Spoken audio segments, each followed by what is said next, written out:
Go, yeah, go, go, yeah, go, go,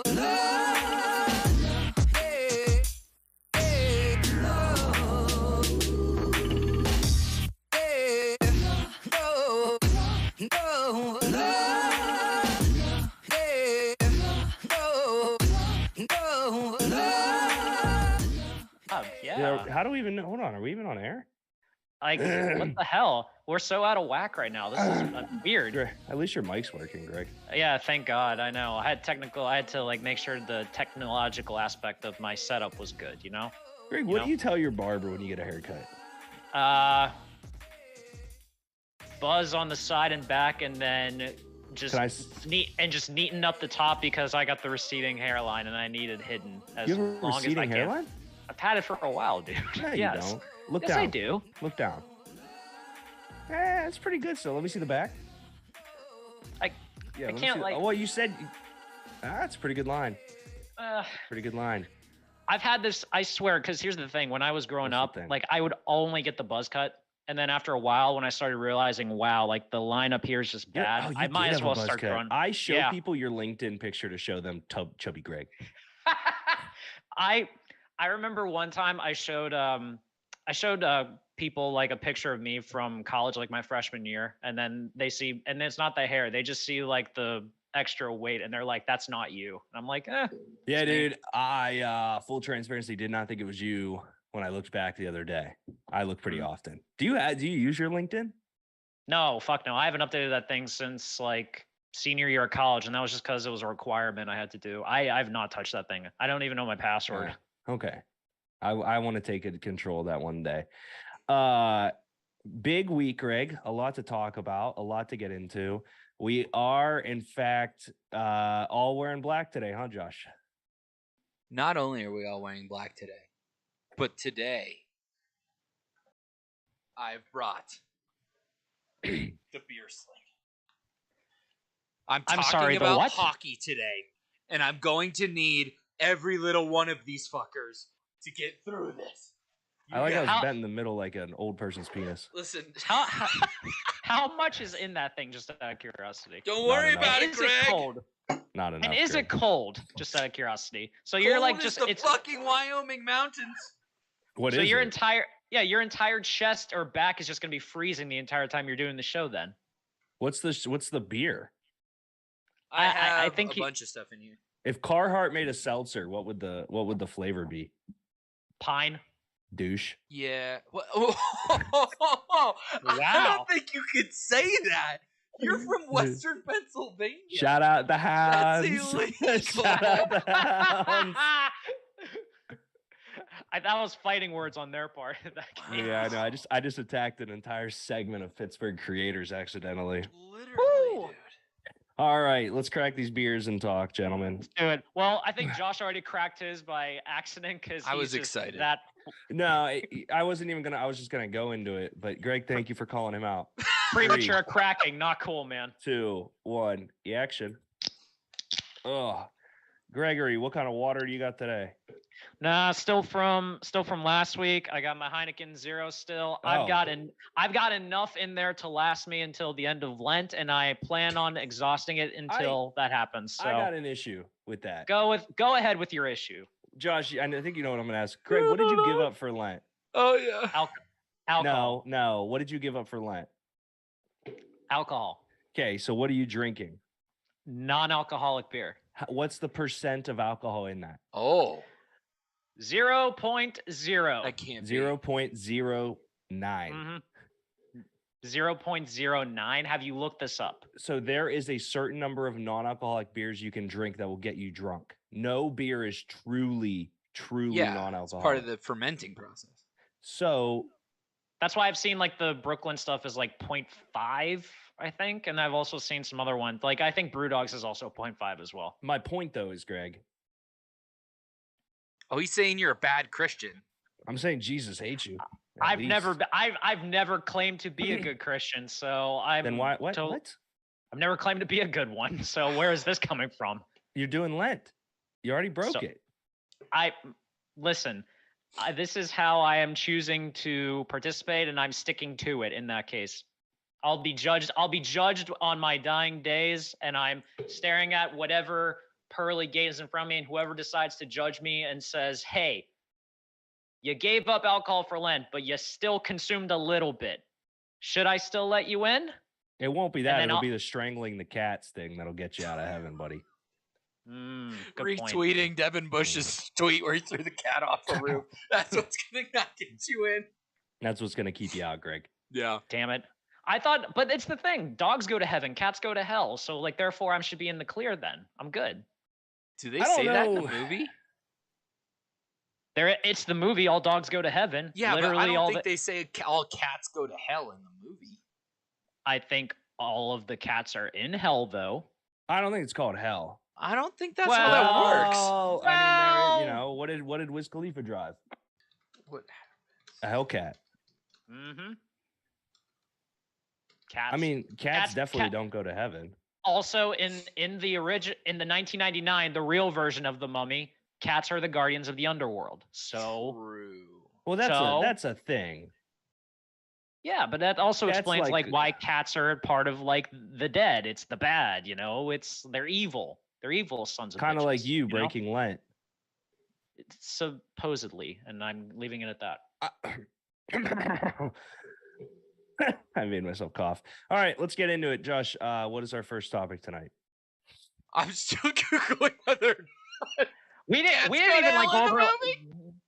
even go over like what you guys are drinking. We just went on this tangent about me going to heaven or hell. It's Modelo time. I just had these in my fridge. I feel really sick, so I just want to do light beer. Not really sick. I feel like I have a head cold. Damn, what is this?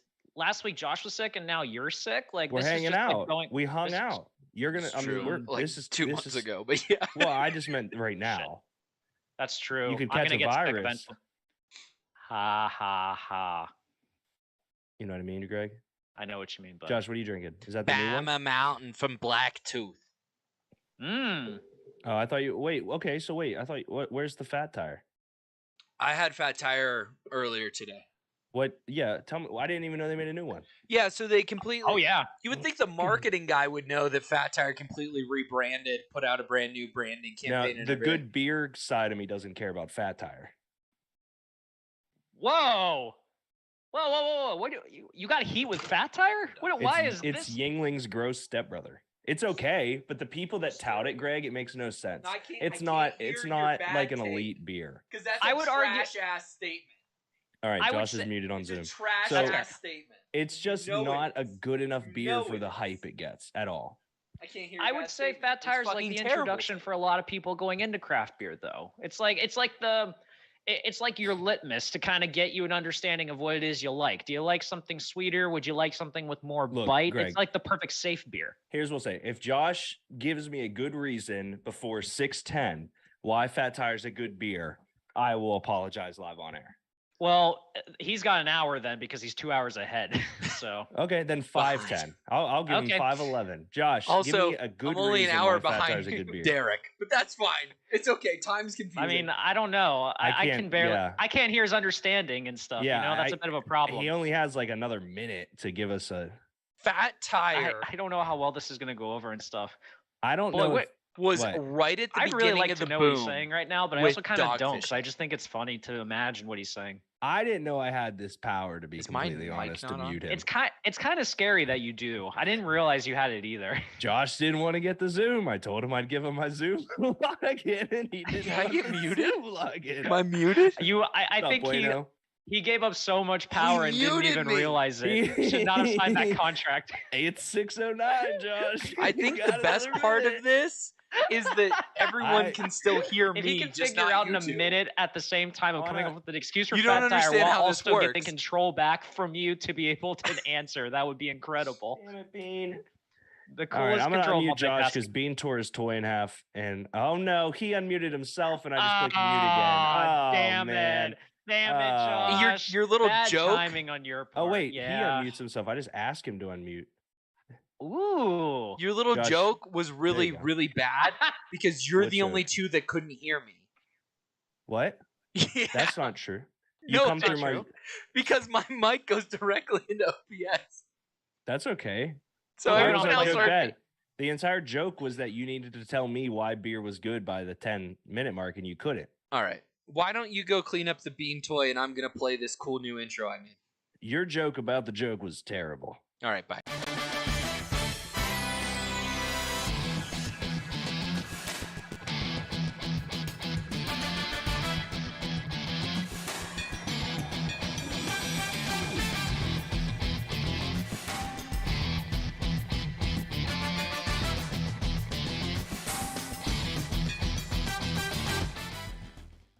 All right, Greg, are you ready? I wrote a lot of jokes about this. I'm going to go over the fastest 2 minutes.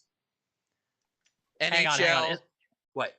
Is this something that I'm going to have to time you on? Because I will do it since you brought this up. All right.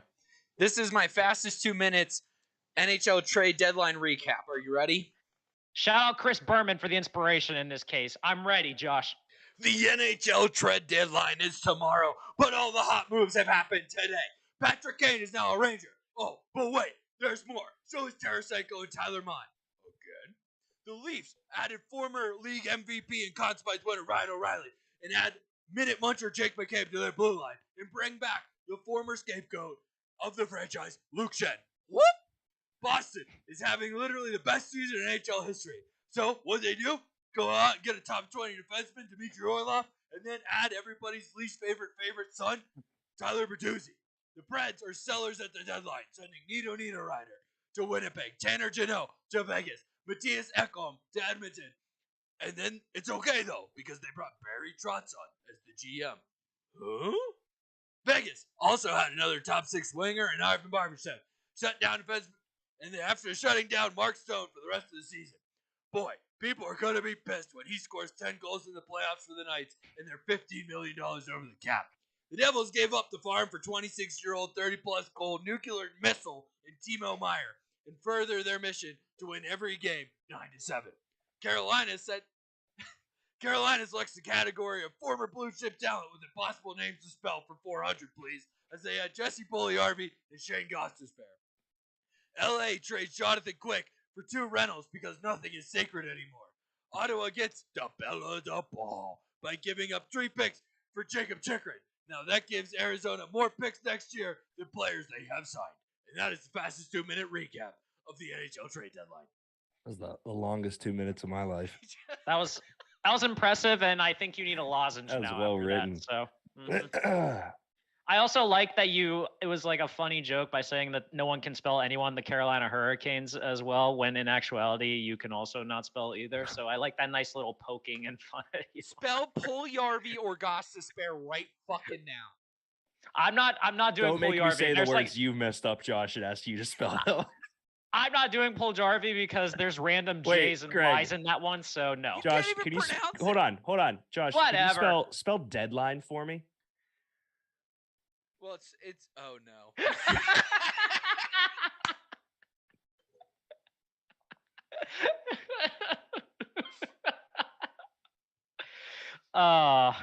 That's amazing. It's right there, idiot. The D-line. This is the NHL D-line. I didn't realize we were talking Cam Hayward for a second, but That's okay, correct. I'm cool with it. So let's start with some teams and go from their smalls. We need to clip the last time we show in Deke's face. Funniest content we'll put out. Josh, here's my problem. I was definitely just staring off, but I was listening to you, imagining Berman say it. Yeah. So like I looked like this. Just the entire. Oh, I'm lost, guys. Oh fuck. What a world. Shout out Smalls. What's up, buddy? That'll be a clip. So let's start with the Pens. Let's start at home. Sure. I just want to say we're better than Nashville. It was a great game. Had a lot of fun. I don't understand the 2 trades we made. So we bring in the wrong trade. Yeah, like who did we bring in? But I know we got rid of Bluger. Yeah, so we traded for Mikael Granlund, Yes. who was on Nashville. Yep. And literally, it seemed like we traded for him because breakaway. he missed a breakaway, and The we're 2 like, guys oh, behind okay. me, Yeah. they said, That's the difference. They got 4 guys who I knew the 4 guys they're talking about. They got 4 guys who can score on breakaways, and we don't got one of them. And then we traded for that guy. Why? Why? The best is Why were Josh, there Yinzers cheering for no, the they were just old Predators? white guys. It just Okay. sounds the same. The best is they do this thing, which I don't know, Josh, if you're aware of this chant, but they do this whole thing where they go, "Hey, the goalie, Jari, You suck. Yeah. It's all your fault." Right. I was like, "Hey, Jari, you suck. It's all like." Yeah. I kind of was also cheering it, but then we scored the first goal, and I looked at my buddy Sam, and I said, "How does it go?" "Hey, Joseph, you suck." I was like, "Sam, is this it?" Suck. It's all your. And everyone was looking. We're in like That's season awesome. tickets that have been had for 15 years. Oh, fantastic! Like since the Yeah. beginning of the franchise. That's amazing. fantastic. That's amazing. There's I probably people soiled that it. know the people that are there the Yeah. Oh, entire yeah. time too, and you're just like the I got dickhead fist that bumped by bothered. They're like, "Oh, we love the Pinsleys. This will be great." And I'm there in a Max Talbot Winter Classic jersey. You're like, I Clearly forgot you it's a know Max nothing about Talbot. this Oh player. my god. Sorry. So, Josh, we pick up Grenland, yeah, but then we shift Bluger, which, we just sent him out for nothing. yeah. For nothing. We're just like, here, please take our penalty killer. This would Whose be great. daughter did he have sex with? Like, I'm very that's- confused. Hang on, we know that if you have sex with Mike Sullivan's daughter, that means you get to play in the top 6. Thank you, Yeah. Connor Sheary. So it Shout couldn't out have been Connor that. Sheary. Maybe he turned Well, down one of Sherry. his daughters. Maybe. Yeah, the whole Sherry thing, they suck. Fuck that guy. Which He so sucks. dumb, by the way. I cannot believe that whole thing in general. But yeah, we get rid of our best penalty killer. We get a guy who still And has third 3 more line years. center. And Yes. third line center, yes. We get a guy who is supposed to be our third line center or third line winger, depending on which way they want to use Jeff Carter for this time. And he's got 3 years left on his contract with about $5 million per average annual value. So that's $5 million now more we have to deal with for next year's cap, where we have to re-sign Jari, Zucker, and maybe Dumo at a reduced cost, but that's after the purpose on that one. Also, this guy's I- never scored 30 goals. No, Never. That's a really his- good point. his passing numbers are supposedly ridiculous, though. There was like 1 year I don't give a shit about that boring metric. No, I know, but like I just was blown Unless away. it's Like there was Crosby. 1 year he had like 11 goals and 52 assists, which was kind of an absurd like difference on that one. But the only thing that the only positive that I can take away from this thought is that they did want to get another center, but Yeah. I'm assuming they didn't want to spend money on JT Miller because Miller's cap hit next year was going to be $8 million. And we're going to have him for 7 more years on that deal. So Ain't that the guy from, ain't that the actor? Yeah. Yeah, yes, Mhm. correct. Yeah. All right. Say- I just want to make yeah. sure that we're all on the same. He has lettuce, so mhm. So That's what? the only logic. Why didn't they get rid of? Okay, none of this makes any sense. I like the hockey guy asking Greg questions. Ask it. Okay, so we went and got another center, and we're gonna still play Jeff Carter. Is that what we're gonna do instead of going Crosby, Malkin, big dude. Granlund, Bluger? We're Mhm. going to somehow force this guy to play out of position. Oh my god! Apparently, this guy can play wing or center, which is the logic here. And as it has been expunged numerous times on Twitter, they can't get rid of Carter. He has a no movement clause. He can't be waived. Well, he can barely move on the ice, so that makes sense. I know. It says a lot. Yeah, you He can can't be buy him waived. out. You could cut him. You can't cut him. He has no movement clause on his contract. They cannot get rid of him. Can you cut someone? Yeah, with that sounds a wild. no movement clause. Why did we give him a no movement clause? His name is Jeff Carter. Because The player cannot be waived, assigned to the minors, or traded. Is waived and cut the same in hockey? Yeah. Okay. Mhm. This also means they cannot be exposed in the expansion draft. Yeah. Why does Jeff Carter have that? I don't know. Because well, here's the other thing too.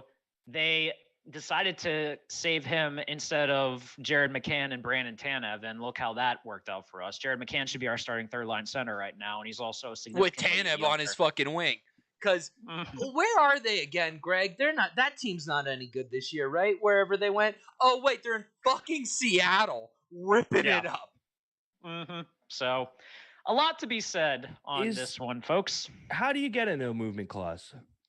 You literally Why, you want one? negotiate it. No. So I'll give you one right now. So Deanne Coy's Dickaface He said to be copy and pasted. Jeff Carter could not be moved. This is why it's called a no movement clause. He can't be cut, waived, released, demoted, anything. That's the nature of a 35 and over contract. Yeah. Yeah. So if you're over 35, you get this? No. Apparently. You could ask for it. Okay, so he's just saying, the way I read this was like, oh, you're 35 next year? Welcome to the no movement clause. No. That's not how it works. But a lot of older players tend to ask for that because I don't know if you've heard this analogy, but hockey players like where their stuff is. Yeah. And so they don't like to move. Only players that are 27 or older or have 7 accrued seasons are eligible for no trade or no movement clause. Correct. No trade means it can't be traded. No movement means they can't move. Right. Mm-hmm. I want a no movement clause in every sport because it sounds like a pouting little baby, and I love it. And like then you can't even be cut. You have to. So, like, Jonathan Quick had a no trade clause. They had to go beg him to waive it. And then, and that's exactly how the Rangers got Patrick Kane because he had a new movement clause that he had to waive, but he would only waive it to go to the Rangers. Mm-hmm. It screws the team because then you're only negotiating with one person. You can't go about anything else to try to get better packages for someone. That's where you kind of get screwed. Yeah, I know that part because there's no trade clause in the NFL. The difference is the cut factor. I don't get that, or the down to the minors thing. I do get that because once you're 27, being sent out of the minors feels like a death sentence at that point. Right. Shout out Brock McGinn. Who was that other guy that was from Pennsylvania? That everybody played hockey with growing up. All the Slippery Rock guys played deck with him and shit. He was a Penn for a hot second. He was supposed to be good. He was from Penn Trafford or some shit. You know him, Greg. Oh Jesus. Everybody's friends with him on Twitter and shit. What the freak? Bo Bennett. Yes. Oh yeah. Is he from Pittsburgh? No. He's from everybody in Pittsburgh loves him. Yeah. No, Bo Bennett is playing. No, everybody at Slip loved him because Bo Bennett apparently played inline in the summer. So they just gravitated towards him. Yeah. I think Christian told me that. That's cool. Mm-hmm. Other teams here. So I saw the Jonathan Quick stuff. I have a question for you guys about Jonathan Quick to the Las Vegas Golden Knights, Patty Kane over to the Rangers. Does any of that matter? Because I feel like if the Pens wanted to try, they would have bought, but we all know that the Bruins are where they are, so it's kind of an arms race that no one wants to be a part of, as you've said in the past, Josh. So do those moves even matter? So the Rangers moves, getting Tarasenko, Mott, and Patrick Kane, is them attempting to fix their scoring problems with guys who are way past their prime. Yeah. We will see. So the good news for the Rangers is that Tarasenko and Kane both have a lot of reputation of being great in the playoffs. Yeah. So they're attempting to match the Bruins in the arms race. That's what their game plan is. Not to mention that, but Artemi Panarin loves playing with Patrick Kane, and they're on the same line together, supposedly. So great. Will that make a difference? Will that move the needle for them? To be determined. It could. Yeah. It probably won't. The thing that moves the needle for them is they have arguably one of the best, if not the best goalie in the world, one of the best goalies in the world. So we'll see. We'll see. I hate Igor. I don't know why. I just hate him.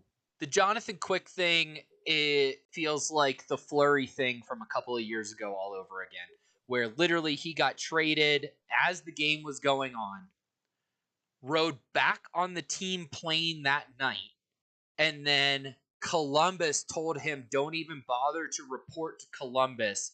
We're trading you again. Nice. There was a chance that Jonathan Quick never played another NHL game, depending on who he got traded to, like if it was like the Phoenix or whatever. Yeah. Now that he's in Vegas, he has a chance to possibly match up with the Kings in the first round. And also Vegas is kind of like the wagon in the West this year.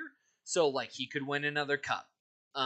I would imagine he goes to Vegas, especially because Vegas just dealt their backup goalie. So I would imagine that they wouldn't have done that if they didn't think he was coming. Does that move the needle for Vegas?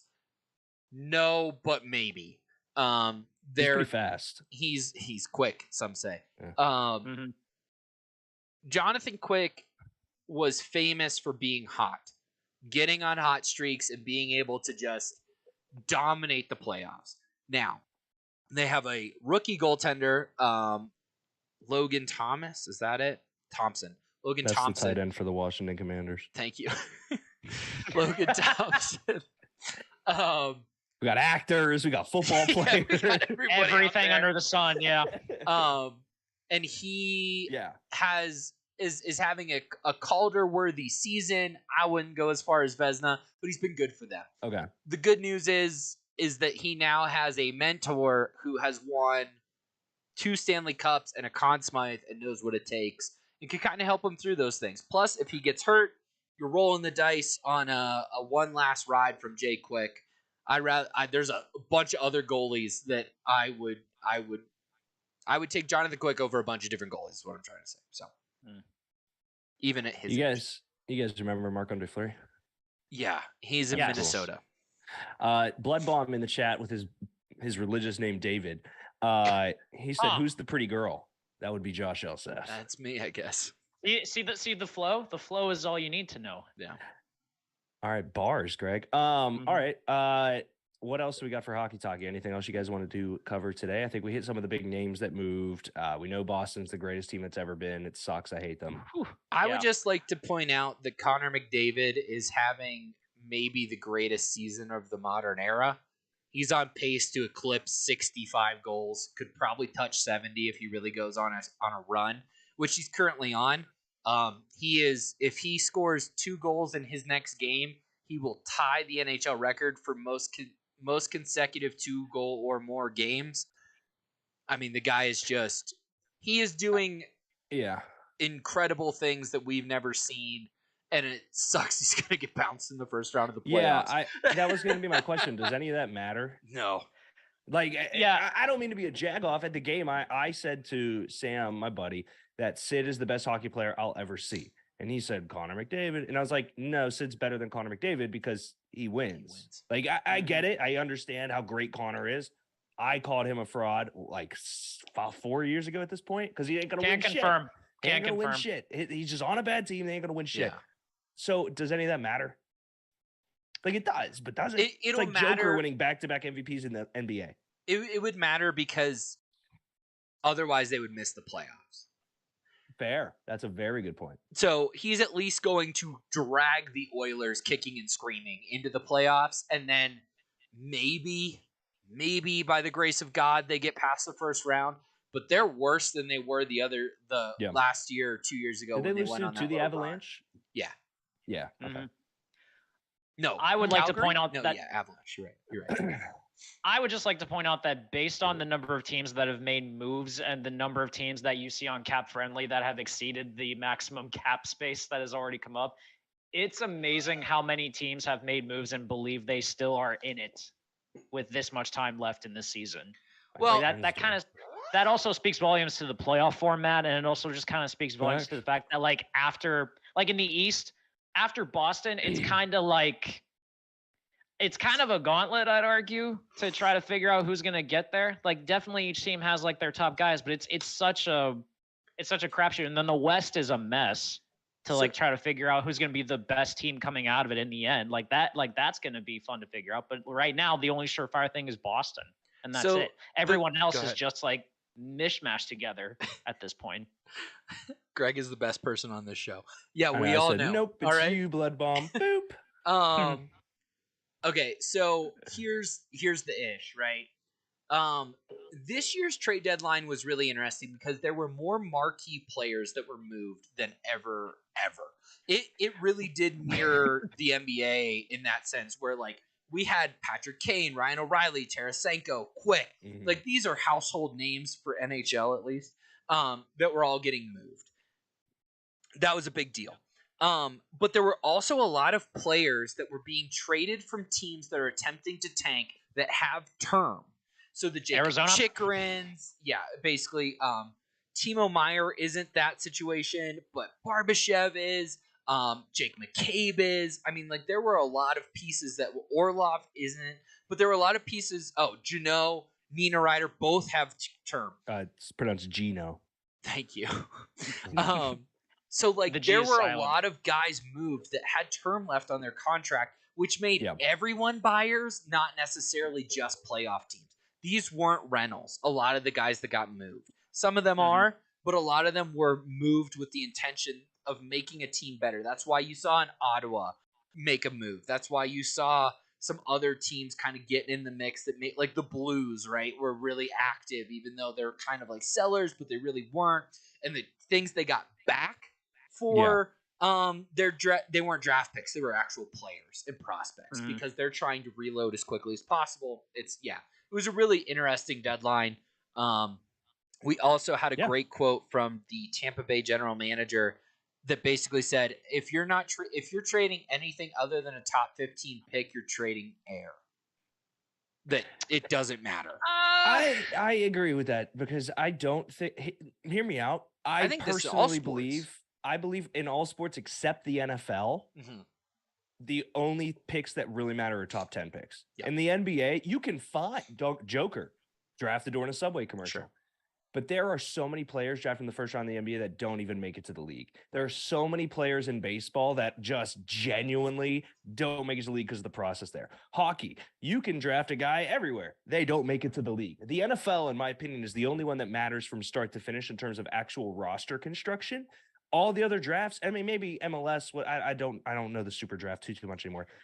Yeah, hockey for me, if you're not a top 10 pick, it's super murky. Right. Deke, I'm glad you brought this up because you are notorious for repeating the Brian Windhorst quote a lot that talks about like their, draft picks are like cars. As soon as they get off the lot, they're nothing, You got to maintain them and you got to take them to the shop and you got to use it. Yes, and I would like to challenge you on this case. First off, with the NFL, yes, that logic does kind of abide to it, but I would also argue that once those picks are made, if that pick is used on something that a team didn't necessarily need or was wanting, then, the value kind of dissipates with it. But what I will challenge you on in this case, NFL and NBA, I can kind of agree a little bit about draft picks not necessarily NHL and NBA? You said NFL and NBA. I just want to make sure I'm getting the leagues here. You're good. Sorry. You're good. NFL and NBA, I can make the case, especially in the sport where as soon as they are drafted, they're either competing for roster spots or they are kind of put on a bench or stashed overseas in that case with the NBA. Okay. With MLB and NHL, I challenge you a little bit on in that case. And I bring it especially with the NHL. Say it with your chest.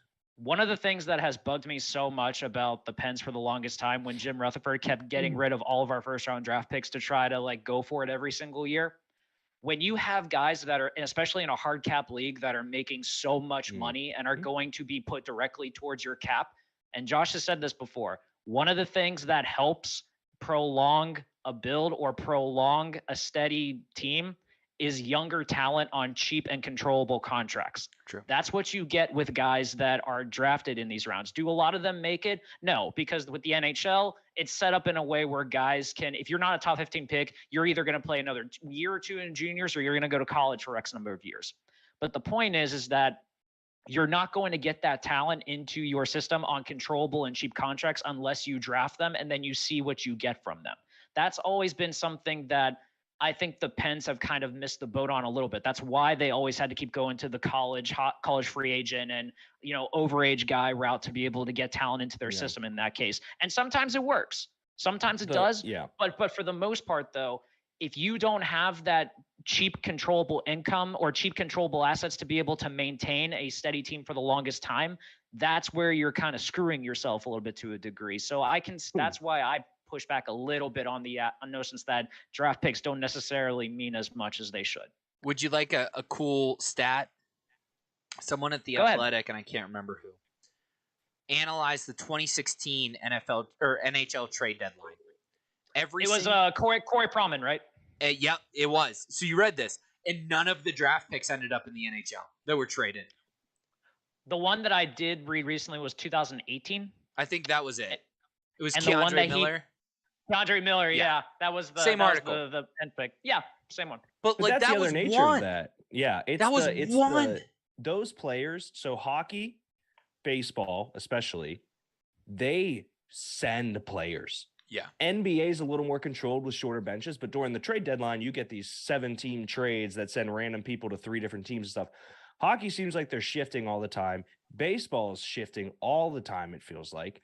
The NFL is very much more buttoned up in terms of that. They don't just move guys. I think the cash consideration is a big thing too in those sports. Mm-hmm. You can genuinely get rid of the Pirates do it all the time. Yeah. We got rid of this guy and now we're going to open another concession stand. Look at that. We got a washing machine. Fun. Mm-hmm. That's more what I mean. Plus, I will say this too. I think, and I don't know if this, I'm trying to think of the best way to word this.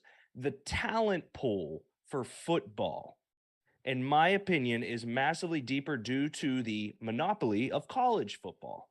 Whereas baseball's talent pool are 9 times out of 10 already drafted guys in the minors. Similar, in my opinion, to hockey, where it's already guys that have come up through a system of sorts.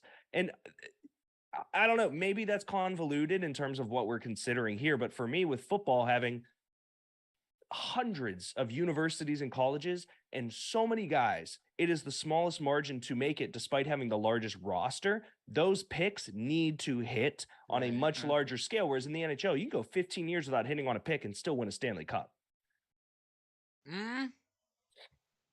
I wouldn't say that unless the Rangers do it this year. Because that's, But I mean, that's really yes, like, it if you shouldn't be look at the 15, but you know what Rangers I mean. top 6, they didn't draft any of those fucking guys. The only person they drafted is their fucking goalie and 2 players on their third line. Yep. And Adam Fox. Like, so like. Adam Fox, they traded from Carolina. Oh, thank you. You're right. You're fucking right, Greg. Because he wasn't going to sign with Carolina and whoever was before that. He was, I don't know, San Jose or Anaheim or something. But like, this is, I mean, like, NHL, I think, too, like, yeah, I think you got to draft them. I would say baseball, you don't have to draft them. You can buy them. Here's my question for hockey. Is there any type of non-draftable way to the NHL? Yeah, absolutely. So is it only foreign? No, Greg. Okay. No, so and Corey Proman actually just put an article about the guys that are like the top college free agents and CHL and European free agents and all that.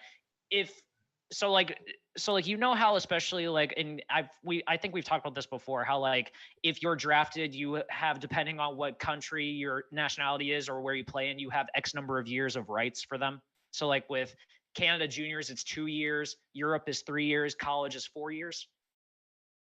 Why? I don't know. That seems discriminatory. I think it's also because with juniors in Europe, you're being paid. In the NCAA, you're not. Also So in Europe, you can start playing at 16 pro.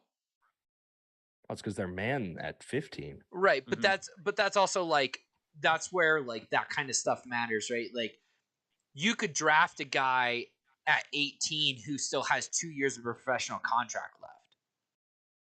So like that's like, okay, so remember when we got Malkin and he just showed up magically? Like, he wasn't supposed to be here and like he just poof appeared in America. Yeah. That's because he was still was under contract with McGee. Greg, say it. I don't even remember the name of it. Magita Dorsch or whatever the fuck. Yeah. Okay. Magnita Gorsh. That's it. Okay. He was still under contract with them. So when he showed up, like, he wasn't supposed to fucking be here. That's also Kapril Kaprizov, who's Minnesota's big stud. That sounds like a fake name. Right. Kirill Kaprizov. It's the a killer dirty caprese name, yeah. salad. Yeah. That's right. Yeah. But when Minnesota drafted him, they knew they weren't getting him for 3 years because he was under contract in the KHL. Same thing would go with like Sweden or whatever. And then college is basically, you can stay for 4 years and then not have to go to the team that drafted you, which is what Adam Fox and Jimmy Vesey did. Which, okay, you see that in sports. I mean, baseball. Yeah. If you get drafted, you can choose to go back to college, spend your 2 years, Right. and or sell. like with Canada and the NCAA, what's cool is like, if you don't get drafted at your like age 18 or age 19 year, you can still play in juniors, and then you're considered a free agent after that first year, because like there's definitely times where guys develop and they're just missed, and it happens. It's not it doesn't happen a lot, but it does happen. Or like NCAA, like if you go to college and like a couple years later and stuff, you start putting up numbers or you get bigger and all of a sudden you're a free agent because you're not tied to anyone. Like you can decide if you want to go pro, then teams can come to you and try to negotiate a deal with you. You're limited to what you can make. It's an entry-level deal. It's only 3 years, but at the same time, like there is ways to get to the NHL if you're not drafted and stuff, which is still cool. Do you remember the Boston goalie Tim Thomas? Yeah, he was a god. For 2 years. Yep. It was the greatest peak in the NHL history. But he played in every fucking league. He was in juniors, he was in college, he played in Europe, and then somehow, through the grace of God, made it to the AHL. No, I'm sorry, the ECHL, then the AHL, then the NHL, and then became Tim Thomas for exactly 2 years, and then fucking fell off a cliff. But, was it Rask after that? Yeah. Yeah, Tuukka Rask. Yeah, they freaking transitioned seamlessly. Right, and then they went from Rask to fucking Linus Ullmark and Jeremy Swayman because I fucking hate the Boston. If your name's Linus, you suck. You that was get a out of long hockey? talkie. I think loved we should it. spend the Thank next 20 minutes. No, it was good. It was very good. Let's spend the next 20 minutes before the commercial break talking about this pitch clock situation. Because I could not stand going an hour talking about it in the next segment. I will kill myself if I have to talk about hockey and baseball for more than 1 hour. Before Josh goes on his diatribe about it, let me at least explain the rule. I have an idea too. I have stuff to say. I know, but Josh was the one. Greg. Josh was the one that got very heated about it, so let me at least like provide background. So because the Cubs suck. This has been a rule that has been tested in the minors for 2 years now. So I knew it was coming eventually. So I have an idea. So the idea is during a plate appearance, a pitcher has 15 seconds to throw a pitch from the time that he is on the mound to the time the batter's in the box. The batter has to be in the box by the 8-second mark of the pitch clock, or else it's considered a strike on the batter. If the pitch is not thrown in that 15-second mark, it's a ball. If a runner is on base, it's a 20-second clock. Same rule apply for the hitter. He has 8 seconds, and same thing with that. If it runs out, it's a ball. Okay. So that's the basic genesis of it. Now, I love this rule.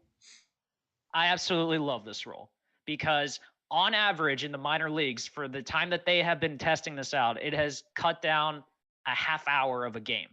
And it is not cutting down on actual play time. The entire purpose of this rule was simply for the fact of getting guys to stop dicking around and like taking the bat off and like adjusting their gloves and readjusting it, or pitchers like, you know, getting like the beanbag and like getting like chalk on them, or like touching their hat and adjusting their belt and stuff, like literally just wasting time instead of actually doing the game.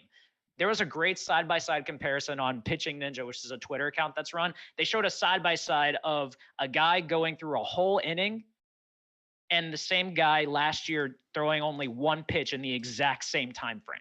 Yeah. Oh, well, Pirates guy just got struck out in what, 20 seconds? 20 seconds. 20 yeah, seconds, 20? yes. Yeah, that's all we're asking for. There's nothing about the game that's being like changed or anything like that. It's literally just speed the fucking game up instead of doing all this dicking around stuff that is just wasting time the entire way. So all that shit, and the managers still have to wear baseball pants. Yep. Because they're part of the team, baby. All right, Josh, you go. God. I do want to pull up the side-by-side because it is damning. While I talk here for a second.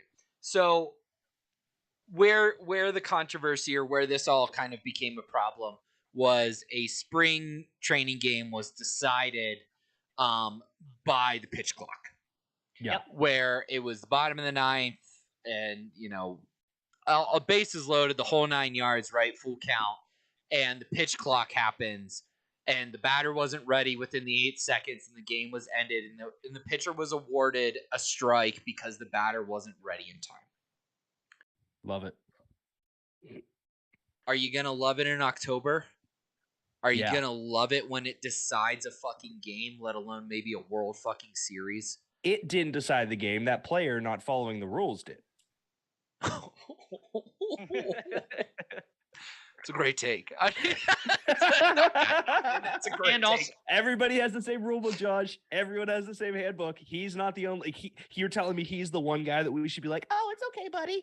I just read the rules. I think about what makes baseball great in October, and it is that drama. It's that sitting with every single pitch, knowing that the game could turn, and to have and this is a tale of woe of a hockey fan more than anything, because hockey has had so many fucking crucial things decided by either A, not calling a rule that they invented, or B, by calling it. Famously, Brett Hall kicked the puck in against Dominic Hasek, and the Dallas Stars won a fucking championship that they probably didn't deserve. Yes. In overtime in a Game 7, right?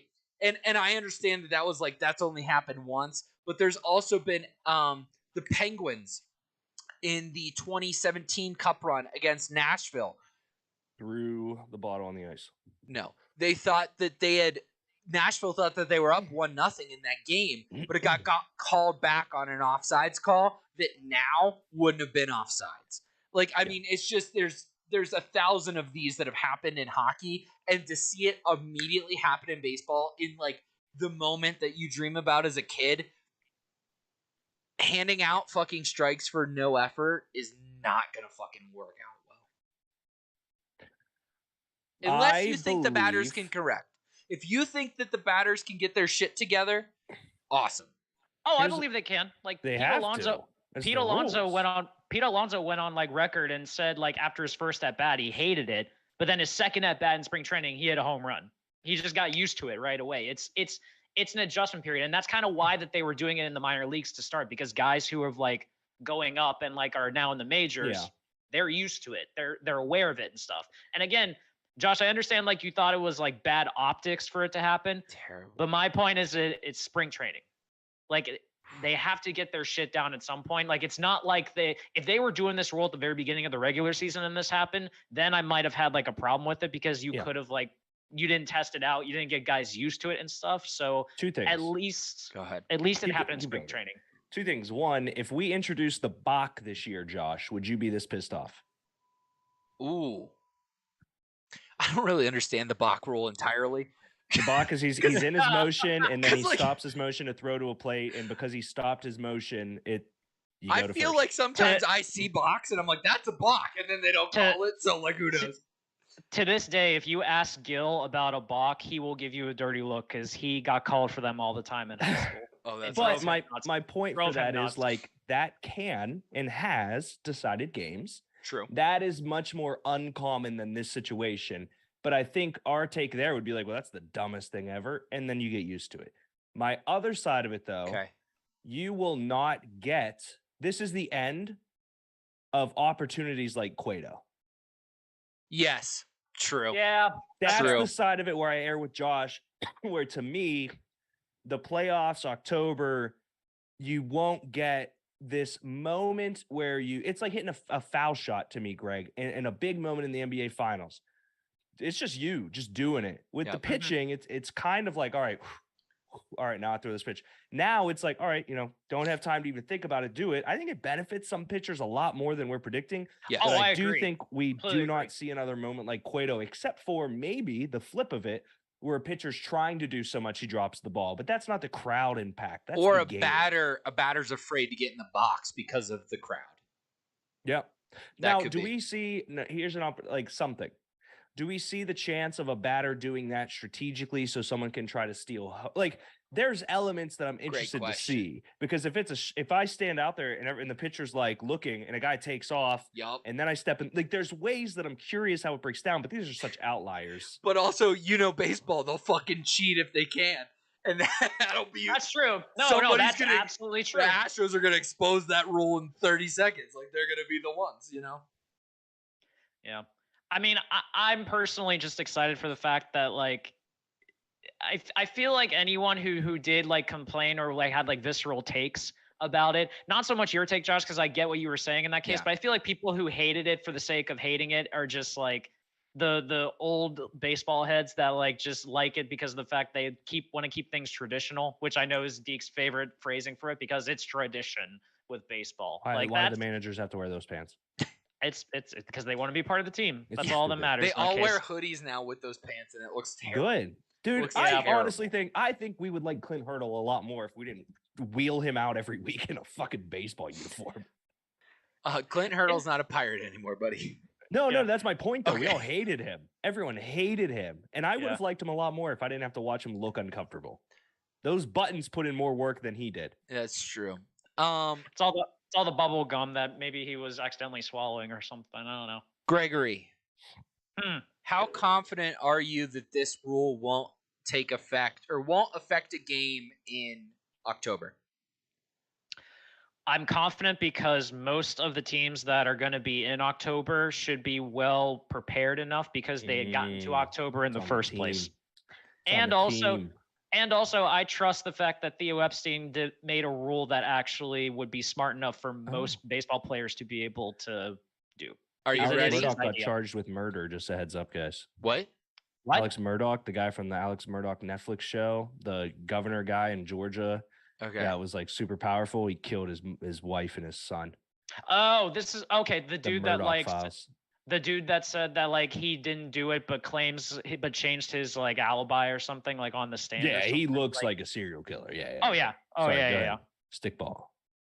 Greg, I would like to make a bet with you. Okay.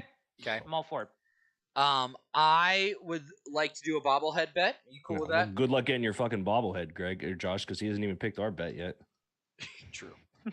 True. All right. What's the bobblehead bet? My bobblehead bet is that the pitch count rule or clock rather negatively affects a baseball game in the playoffs. Define negatively. So like it takes effect where either a ball or a strike is awarded in a playoff game. Damn it, that's hard because like I've been watching spring training and like there's been plenty of times that people have had it happen so far. Like I just think I think it can make an impact without even being called. So that's an interesting. Oh, true, Derek. You know what I mean? But I think, Josh, the angle here is, does it get called in a playoff series? So I think I like that a lot more. I like that a lot more. That's fair. I think it will get called. Like it's going to get called probably in every game at some point. I'd imagine. A playoff series? He's going to come. No, Josh, he's going to come back. He's going to come back with some other type of bet that makes no sense that involves the pitch. That's just different. Because Drake May is not going to get around. We should do the Heisman. No. Josh, are you asking that the pitch clock goes into effect like at any point? So like it's a 1-1 count and the batter forgets to come into a box and it's a strike, so it's 1-2. Is that what you're saying? Because every pitch matters in October. I can't make that bet because I know it's going to happen. Like so I know it will. Then that's my point. That's where this is going to suck. I don't think it's going to suck because here's the thing. No, it's not. Because here's the thing. To me, a pitcher and a batter should be able to know by that time at that point to not do it. In the crucial moments, I don't think it'll happen. But I think it's going to be a common sense thing that we're going to see. Once they took steroids away, baseball sucked. Yeah, it's going to happen. Like we're going to probably average these like 2 times a game all season, I bet. 2 times a fucking game? Dude, it's literally like a few seconds that it happens, and then the game continues to go on, and then that's all. Wait till Josh finds out about the lay of games in football. He's gonna blow his shit. Yeah, because they called those so well. They get playoffs. 40 seconds. Fucking the Dolphins were fucking. Dolphins had 70 seconds. Some snaps. They just didn't fucking call it. No, but what I mean is like I'm literally watching a random Nationals and Yankees game today on spring training, and a dude forgot to throw the ball in time, so he got called for a ball. Like this is gonna. But to your point, Greg, they should be ready by October, so make the bet. To your point, Greg, right now is the time to air it out, and if you made it to October, you shouldn't fall duty to the bet. So I mean, unless you're contradicting yourself, take the bet. I'm not contradicting myself. I'm saying that it's not going to happen, that it's going to happen with a bases loaded full count to call a game, though. Like a pitch clock violation. They should be ready by October because they made it to October. They should be ready for a pitch clock violation, not to decide a game, though. That's the part that I'm talking about. It's going to happen. You are Mel Kiper. It's going to happen. Mel Kiper said that he will like Bryce Young as the first quarterback if he hits 195 pounds. Like, okay. Like, okay, Greg. It's okay, Greg.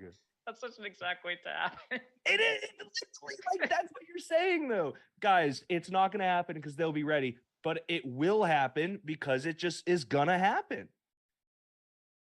I'm not going to drink this beer, but the beer's just there, so it's gonna empty itself somehow. Literally, yeah. Attaboy, Greg. Crush that alcoholic beverage. Thank you. Yeah, my 0.09% alcoholic beverage. Greg Yeah. doesn't want to make the bobblehead bet. I'm going to look it up. How many non-alcoholic beers? So the thing was, a fun fact on this, Greg, you wouldn't even be able to consume, your body wouldn't be able to take the carbonation of that many non-alcoholic beers to even get a buzz. Really? Huh. No. God Do you bless just science, get I like guess. super fucked up after 40 days? Like the first beer you have, are you just like trashed? You saw him at the beer fest. He was on the floor with a tambourine, wasn't he? No, that dog. was Jeremiah. Oh, the dog. Yeah, that's right. Yeah, Jeremiah dog. was on the floor with a tambourine. That I'm still not sure where the tambourine came from. I think it was the band had just someone randomly playing a tambourine, I guess. Yeah, that's how it happened. And I'm pretty sure Sue was the one that was playing it first, and then Jeremiah took it. One would have to consume 40 cans of non-alcoholic beer to consume the amount of alcohol it takes to get drunk. That doesn't seem like enough. Seems I feel like doable. I've polished off a 30 rack. I don't think that's a thing. This is case race, baby. Well, wait a second. Think about it. So, like, I assume most non-alcoholic beers are like 0.5% alcohol. So, like, 0.5 times 30 is 15%. So one of the beers you think is the best, the 0.5%, like a porter. Like you love a 15% double Yes, I aged do. Jameson barrel porter. You're goddamn right. You're goddamn right. I do. God bless America.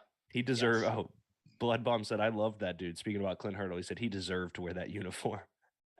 Let the record show. I'm not saying they didn't earn the stripes. I'm just saying it's a little weird to make somebody's grandpa wear the same uniform as Aaron Judge. True.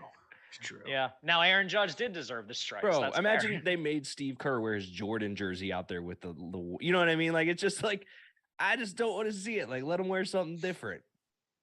Would you make them wear a suit and tie in the dugout, just out of curiosity? No. I genuinely, for me, they should be able to wear. It's something on the lines of a Premier League manager. Hoodie and a Terhagen wears Lulu's. suit.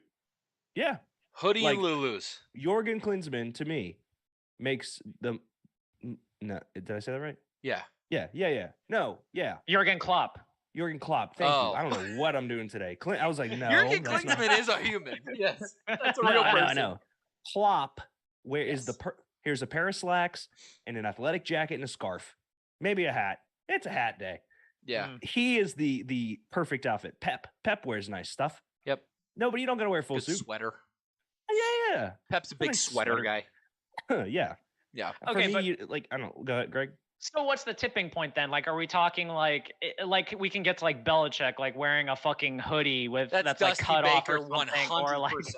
Dusty Baker is wearing fucking his stained ass gray sweatpants with a hole in the crotch every Would you Dusty like to Baker's- see? Dusty Baker's the only manager that still wears batting gloves when he manages too. Let's not forget that. Would you like to see George Carl's 85-year-old ass in an NBA uniform, Greg? Not in particular, no. Okay. So we agree. It's weird.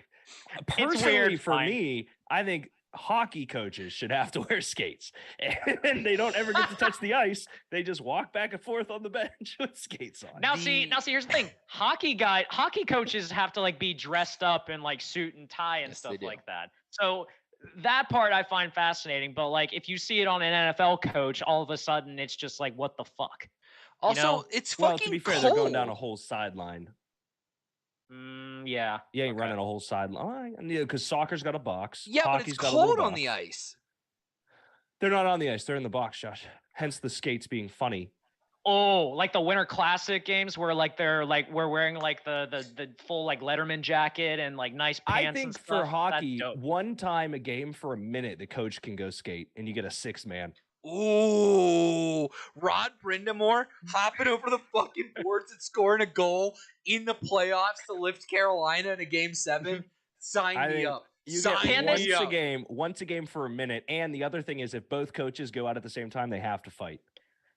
Can Can this extend to executives in any way? Because if that's the case, I would like to throw Mario as an opportunity in that sense. He would have Just to be saying. the first player, manager, executive coach. Oh my He God. can no.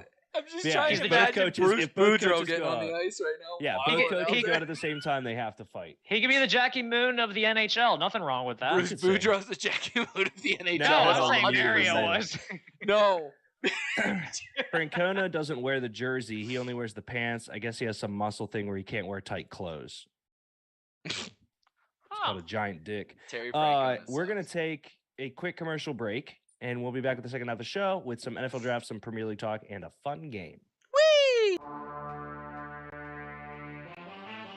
What is up, guys? Welcome back to the Vault, the weekly show from Thoughts from the Bench that takes a look back at some of the best and worst sports jerseys of all time. So, I looked up what a Canuck was. Ben, you're gonna shit yourself. What a fucking silly country. Here comes Wow. the Crimson Chin. No. You sound like the John Candy in a that's- fucking snapshot. That's Uncle Buck. I have an irrational fear of alligators and crocodiles. I hate them. Wait, what? Of like, okay, this school who looks like they're in High School Musical just came and balled out. So yeah, they're not drinking Gatorade or water on the sidelines. They just got bottles of Barbicide and they're just fucking tanking them down, dude. Like that guy who's nodding his head. Okay, where's the keg at? You know, like that type of guy. Yeah. Like He's a glue guy. He's a glue guy. Okay, he's a glue guy. I want to show off the human goose that is Mike Glennon. Oh my god, he is a goose. They're like mom jeans with the elastic on top. Like, I don't... I'm okay. I'm okay. He's a man of the people. He's in with the students at games and sporting events. He's posing with the frat boys. He's getting pumped up, literally Dude, and no. metaphorically speaking, for every event. He is Dartmouth. What? That was really funny. Football's the mitochondria, which is the powerhouse of the cell. JJ Watt, the bring it Golgi on over, apparatus. pal. Bring it on over. Golgi apparatus, Golgi bodies, endoplasmic reticulum. I'm just naming off science shit now.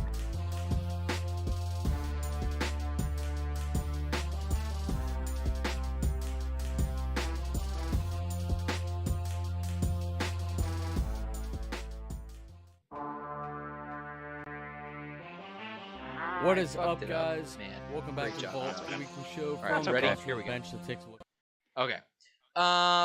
NFL Combine, the Underwear Olympics. Gregory, how are the Underwear Olympics going?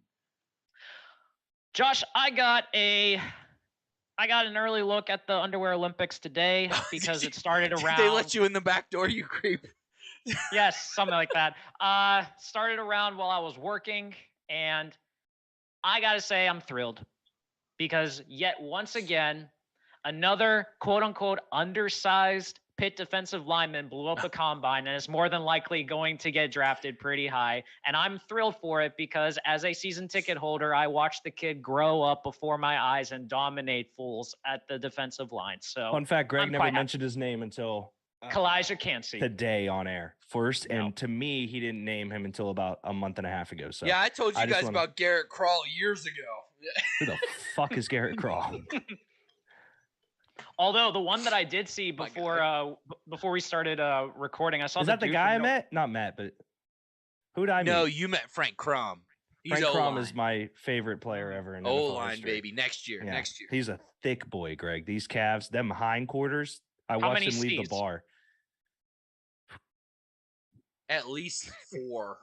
I mean, Frank's a big boy. All right, I like it. So not too much to talk about in the Underwear Olympics aside from the 40 today, right, Craig? I mean, you saw the lateral stuff, but did we see the bench for DTs? Not yet. I think they not yet, no. But did you see the dude from Northwestern ran like 4.58? For a DT. Lo- Yeah. Scary. My favorite day of the Scary. combine is DT sprints because it reminds me how fucked I am in a zombie apocalypse. Isn't it interesting how that, like, Yeah, it think is. about, Ping. What's up, like, buddy? the Dwight Freeney world, right? He was kind of the first fast, small DT that was like, oh yeah, that like this is the new, and now where we are, where they weigh $195 and they just fucking come off the line so fast you can't do shit about it. Yeah, I mean, Aaron Donald got Quentin Nelson drafted in the top 5. Like that exchange of like, we have a fast outside guy, so we emphasize tackles. So let's bring in a fast inside guy. So now we need inside guards. So let's get a faster outside guy and let's do it's just a rotating door, basically. Dude, it's crazy. The Underwear Olympics blood bomb is the NFL Combine. They make their players just wear basically athletic shorts, which are like tight Spanx and athletic shirts, and just run circles at the Underwear Olympics. Yeah. Which, by the way, fuck DeMaurice Smith for wanting to get rid of it. I love the Combine. Screw him. Just saying. Yeah, he sucks. So I did want to discuss with you guys people that are there that we're excited about and people that were not invited. Yeah, I got one. For which one? That weren't invited. Who from Wyoming do you want to talk about? Arizona State. Oh, he transferred last year? Or when did he transfer? Yeah, his grad year. Okay. I love it.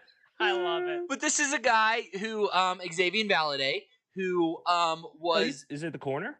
No, he's a running back. I thought you said there was a. Oh, who was the corner that transferred from Wyoming and went somewhere?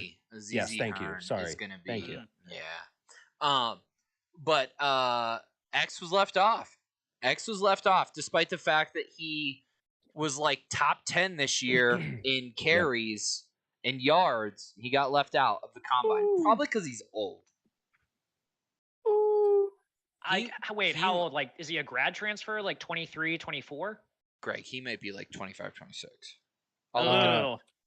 Yeah. I'm confirming this really quick, but a linebacker just ran a 4.39. That's stupid. Owen Papori out of Auburn.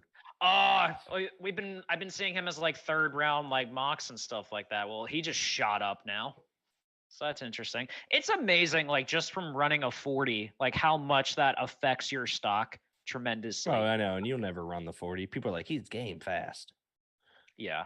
No, I find it fascinating sometimes how like some guys like don't run the 40 at the combine, when in actuality, like I think for some positions like corner, if you're projected as like round 2, round 3, you need to run the 40. Like you absolutely need to, because you can get your stock can just bump up tremendously. Agreed. If you're a day one guy, like if you were Stingley or Sauce last year, you wouldn't have had to run the 40. I didn't think you would, because everyone just knew just on tape how good you were. Yeah, and if you play faster, a lot of people, will sit out of the 40 because the 40 time being slow doesn't necessarily equate to game speed, but it does for some people. So Greg, he's at least 23 at this point. Okay, so yeah, he'll probably get like the UDFA route, I'm guessing. So it was Valade, right, Josh? Yeah. Running back is undervalued position in today's NFL, blah, blah, screw that. In 5 seasons of college football, 4 with Wyoming in the super senior season when Arizona State, Valade topped 5,000 yards from scrimmage and 39 touchdowns. He went to the East Shrine Bowl, made noise with his decisive one-cut style, consistently catching the ball. And he had 3,000-yard seasons. Yeah, I always worry about guys like him in terms of the offense running back they were running in. Well, no, running back usage. He has miles on him. Yeah, a lot of the guys that have miles on them are going to be in a situation. Now, I will say this for him, Josh. Being drafted later in the draft, more likely a good thing for certain players because you get taken by a team with better situation, possibly. Yeah. But I understand the sentiment out there. Greg, are there any big names that you were surprised did not get invited? I only have one name. Honestly, no. Which Wyoming player are you offended by, Greg? Eric Aboje? I'm honestly not offended by anyone, honestly, because with the combine, it's kind of like, on the one hand, yes, there are definitely guys that I enjoy seeing, but for the most part, I prefer being more excited about guys that I have question marks about, trying to prove something. Yeah. And for the most part, like I there's not really anyone that like has stuck out to me as like a snub. And for the record, I don't necessarily even abide by the idea that that going to the combine or not getting invited is like a bad thing. Because I mean, there's plenty of pro days around the country that guys can be seen at I that think point. It's a bad thing. Really? I think, if you don't get invited to the combine, you're not top 30 at your position. Yeah, but there's still plenty of. I feel like there's plenty of guys that still get drafted even if they don't go to the combine, though. 100%, but you can't say it's not a knock. It's a snub, sure, but like even if but if you do everything at your pro day anyway that you're gonna do at the combine, you still have the same opportunities to like wow scouts or even like have your tapes shown to guys that maybe didn't see you at the combine. So it's not the end of the world necessarily. That's like saying, yeah, you were homeschooled, but you still have the opportunity to have the best personal skills as a kid that went to elementary school. Just talk to your parents. Thank God I wasn't homeschooled. I'm just like going through like all of the Wyoming guys that are in the NFL all got invited to the combine. So, and in fact, I would say the last player from my history that didn't get invited to the combine but had a good enough or made the NFL was Sean Price out of USF. And that was solely because at his pro day he ran a 4.4 as a D tackle. Like it was stupid. I think the only guy that I looked at, and it's not really someone I care about, but if I looked at the Senior Bowl and the East-West Shrine, and Antonio Mafi out of UCLA, he's a center guard.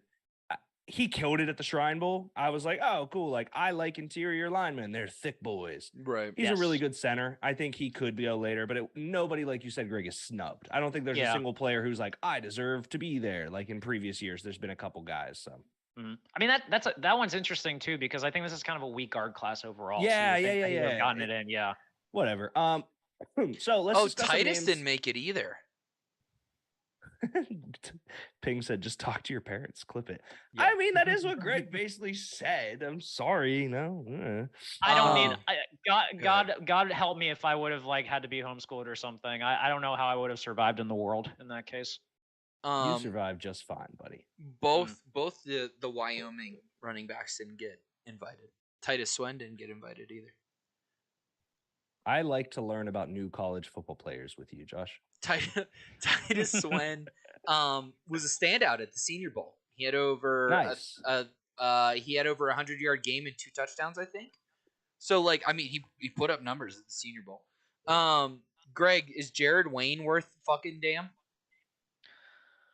Not drafted, no. I mean, honestly, like I watched him at Pitt, obviously, and he was very productive for us. But in terms of like 40 time, in terms of like some other stuff, like there's a lot of other receivers that are better than him. But I will say, weird receiver class. That's the one that I'm most curious about with this combine group, just because for the fact. Could you tell me, like, from just like off the top of your head, who the best receiver in this class is? I would ask you to define best. And I'll go that route. There's many different ways you can quantify it. Like you can look at size, you can look at route running, you can look at speed, you can look at all this stuff.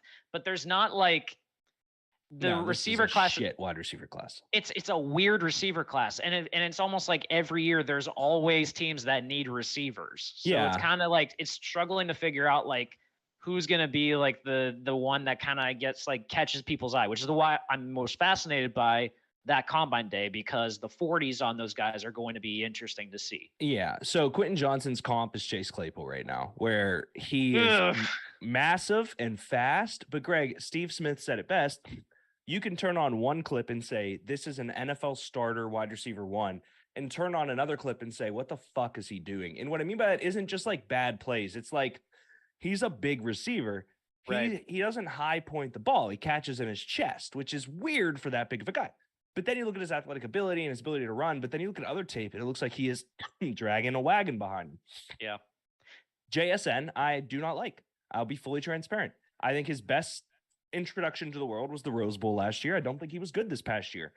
Jordan Addison, if he stayed healthy the whole year, would probably be the clear-cut number 1. His injury obviously went down a little bit, and you worry about production outside of, I mean, the Kenny Pickett year was stellar and great. He was okay. He was good with Caleb. I think he was really good with him. My guy, I think it's a lot of people's guy right now, Greg, because we don't have enough on him, except that we love him for staying at Boston College, is Zay Flowers. Zay Flowers, to me, is probably the best route runner, him or Addison, in terms of pure route running ability right now. Flowers stayed at BC despite getting a fuck ton of image likeness deals, and that's cool. You then got Downs out of UNC, who I'm not high on, Greg. I'm turning into more of Downs was given the ability to play with Drake May than the vice versa. And I'm still stand on it that I like Quinn Ewers more than May right now, but I think that May did a lot for him and he's in that situation. So all in all, I don't think there's a single receiver I would be geeked for the Steelers taking in the first 2 rounds. Outside of maybe Zay if he falls to them at the second round pick. Zay's been getting some love lately to be like a late first round guy, which would be interesting and stuff. He's a bit undersized, but he's very great route running. I agree. Has some sneaky good speed. I think a underrated receiver in this class, and it's because he was kind of hurt for a good bit of the year, but still has talent. That Keyshawn Boutte from LSU, the guy that went train on his school's trainer with the coaches. Yeah. Yep. You would like him. Because he's gonna get drafted, bud. Tyreek Hill got drafted. Just saying. You love the Georgia tight end too, Greg? Who just Washington? got convicted of murder. I like Brock Bowers more, but he's not till next year. Jalen Carter, the defensive tackle from Georgia. What'd I say? Well, tight end. So you were talking about the giant ass 6'9" tight end who's awesome, who Dre said today is the Kyle Pitts of this draft. And he corrected it by saying, in terms of athletic freak show. Okay. I was like, okay, nice catch. Nice little caveat, yeah. Jalen Carter got taken in for misdemeanor. He's back at the combine now, Josh. But yeah, that's a tough one. Yeah. It was, I mean, basically what happened was the probably truth is that he was racing the teammate that then crashed and died. Right. The opposite end of it was that he was in the situation, had bad stories. But right. Agree with you though. Greg would like him. Keyshawn Boutte, dude. Keyshawn Boutte. He'll get drafted. Yeah. I don't know. I don't want to even, that kid is weird. Other names that I do like in here. I'm going down the list of people that were invited. I got one more that wasn't. Are you ready? Good. This running back we're going to get through Wyoming's entire roster tonight, huh, Josh? No. Okay, cool. I just want to make sure. All of the Mountain West. That's all. Yeah. Played 14 games, had 261 attempts, 1,372 yards, and 18 tutties. Good player. Good player. Jordan Mims from Fresno State. Yeah, Mims. Yeah, Denzel Mims is the guy that everyone really is talking about. I like the Mims last name. Or not, is it Denzel Mims? Jordan Denzel Mims, is this player. But no, I'm just saying Mims, good last name for football. Okay. Mims name. So the names here, Jalen Hyatt, Tennessee. Another name at wide receiver that, he was a stud. Tremendous. You can talk about, their quarterback play all you want and go that route. I think he was truly a good wide receiver. He also made plays when it mattered. Yeah. He held on to the ball. I very much agree.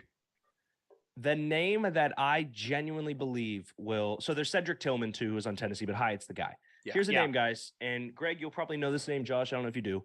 Michigan State's Jaden Reed. Yeah. He is, I believe, a fifth-year Senior Bowl. Dude is so tiny. He will get drafted in the second or third round, primarily for special teams, and work his way up the wide receiver rankings on that team. He's probably the best punt kick returner in this entire class. I was trying to remember because I was reading Alex Kazora's practice notes during the Senior Bowl, and they just could not stop talking glowingly about him. Yep. About even in his one-on-one drills were excellent and stuff like that. He strikes me as a guy that I could see Bill Belichick drafting in the second round, probably just for the sake of his special teams usage and all that. So I would be intrigued to see how he does as well. What is his size? He's is he 5'9", 5'10" maybe? Yeah, 5'9" on his best day, I think. Okay. They have him that's listed gonna be the knock on him. They say he's 6 foot on Wikipedia. No way he's 6 foot. Ew. 6 foot 185 is what they say here. Wait till the measurements Sidney come Crosby's 6'2", for sure. Huh. Did not know Baker that. Mayfield is not 5'9". Yeah. Yeah. I don't think there's really any other wide receivers I'm geeked or in love with. There was one other name.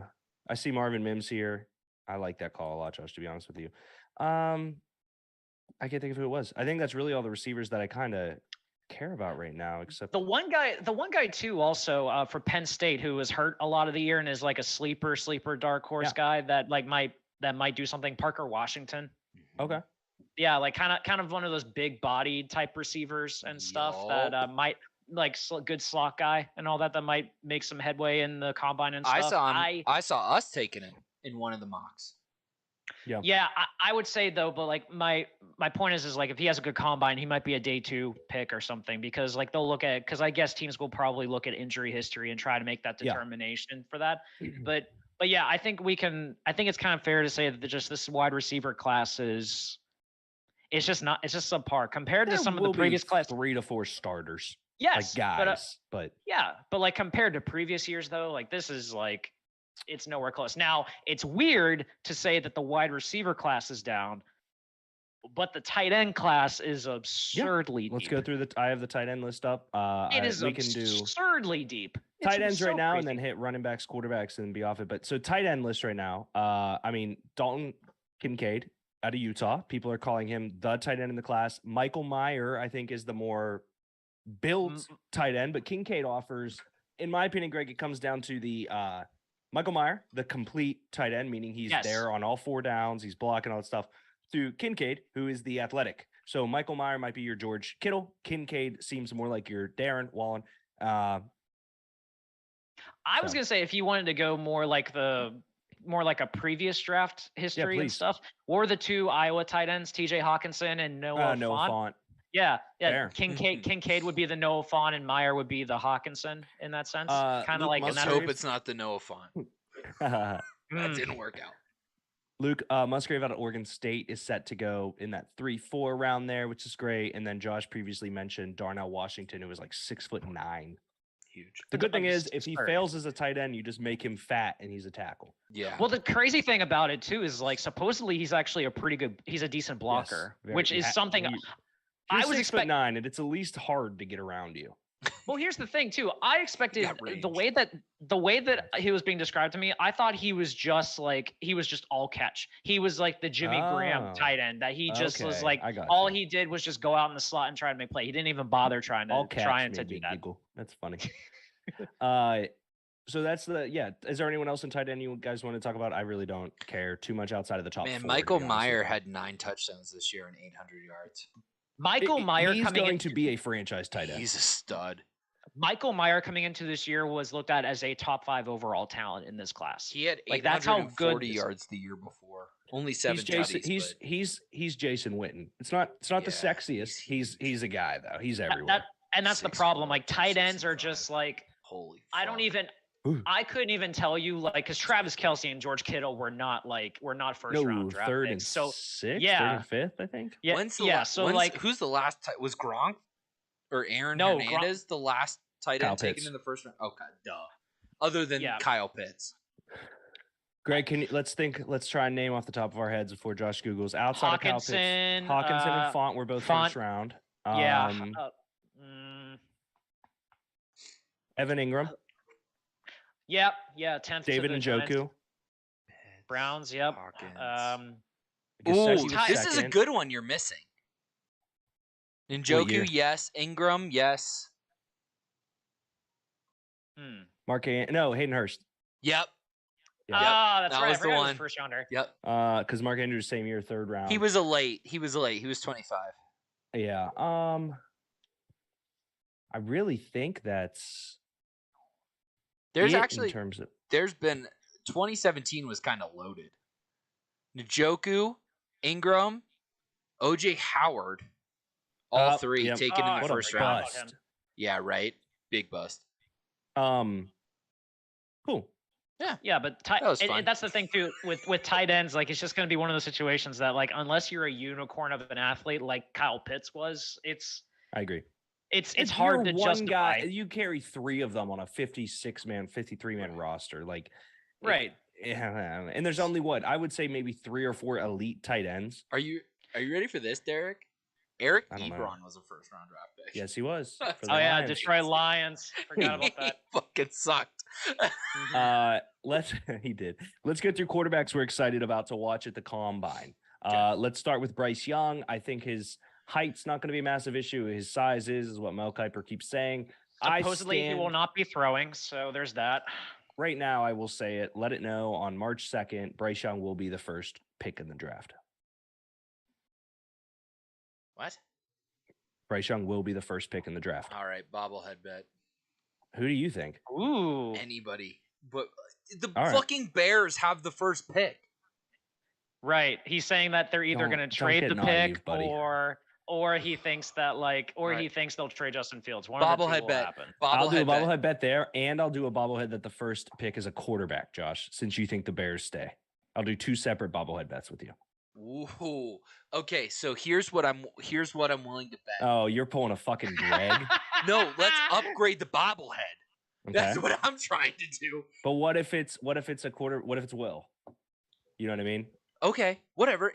I'm saying quarterback's not taken first overall. I'm saying quarterback is Oh. taken first overall. So that's the bobblehead bet. Well, So it's no, just let's quarterback then. It's not no, Bryce let's Young. make it. Let's make it a big bobble, like either 2 bobbleheads or like a mega Funko or like that. So That either cool thing I sent you. It's either we each send each other a bobblehead. If it is a quarterback, but it's Will Levis. If it's a quarterback and Bryce Young, I get a big bobblehead. If it's not a quarterback, you get a big bobblehead. Okay, so Bryce Young not being taken first. We can clean this up afterwards. But here's what it is. If Bryce Young goes first, okay, I get a big bobblehead. If no quarterback goes first, you get a big bobblehead. Okay. If a quarterback goes first, that's not Bryce Young, we send each other bobbleheads. We send each other bobbleheads. Okay. Yeah. Yeah.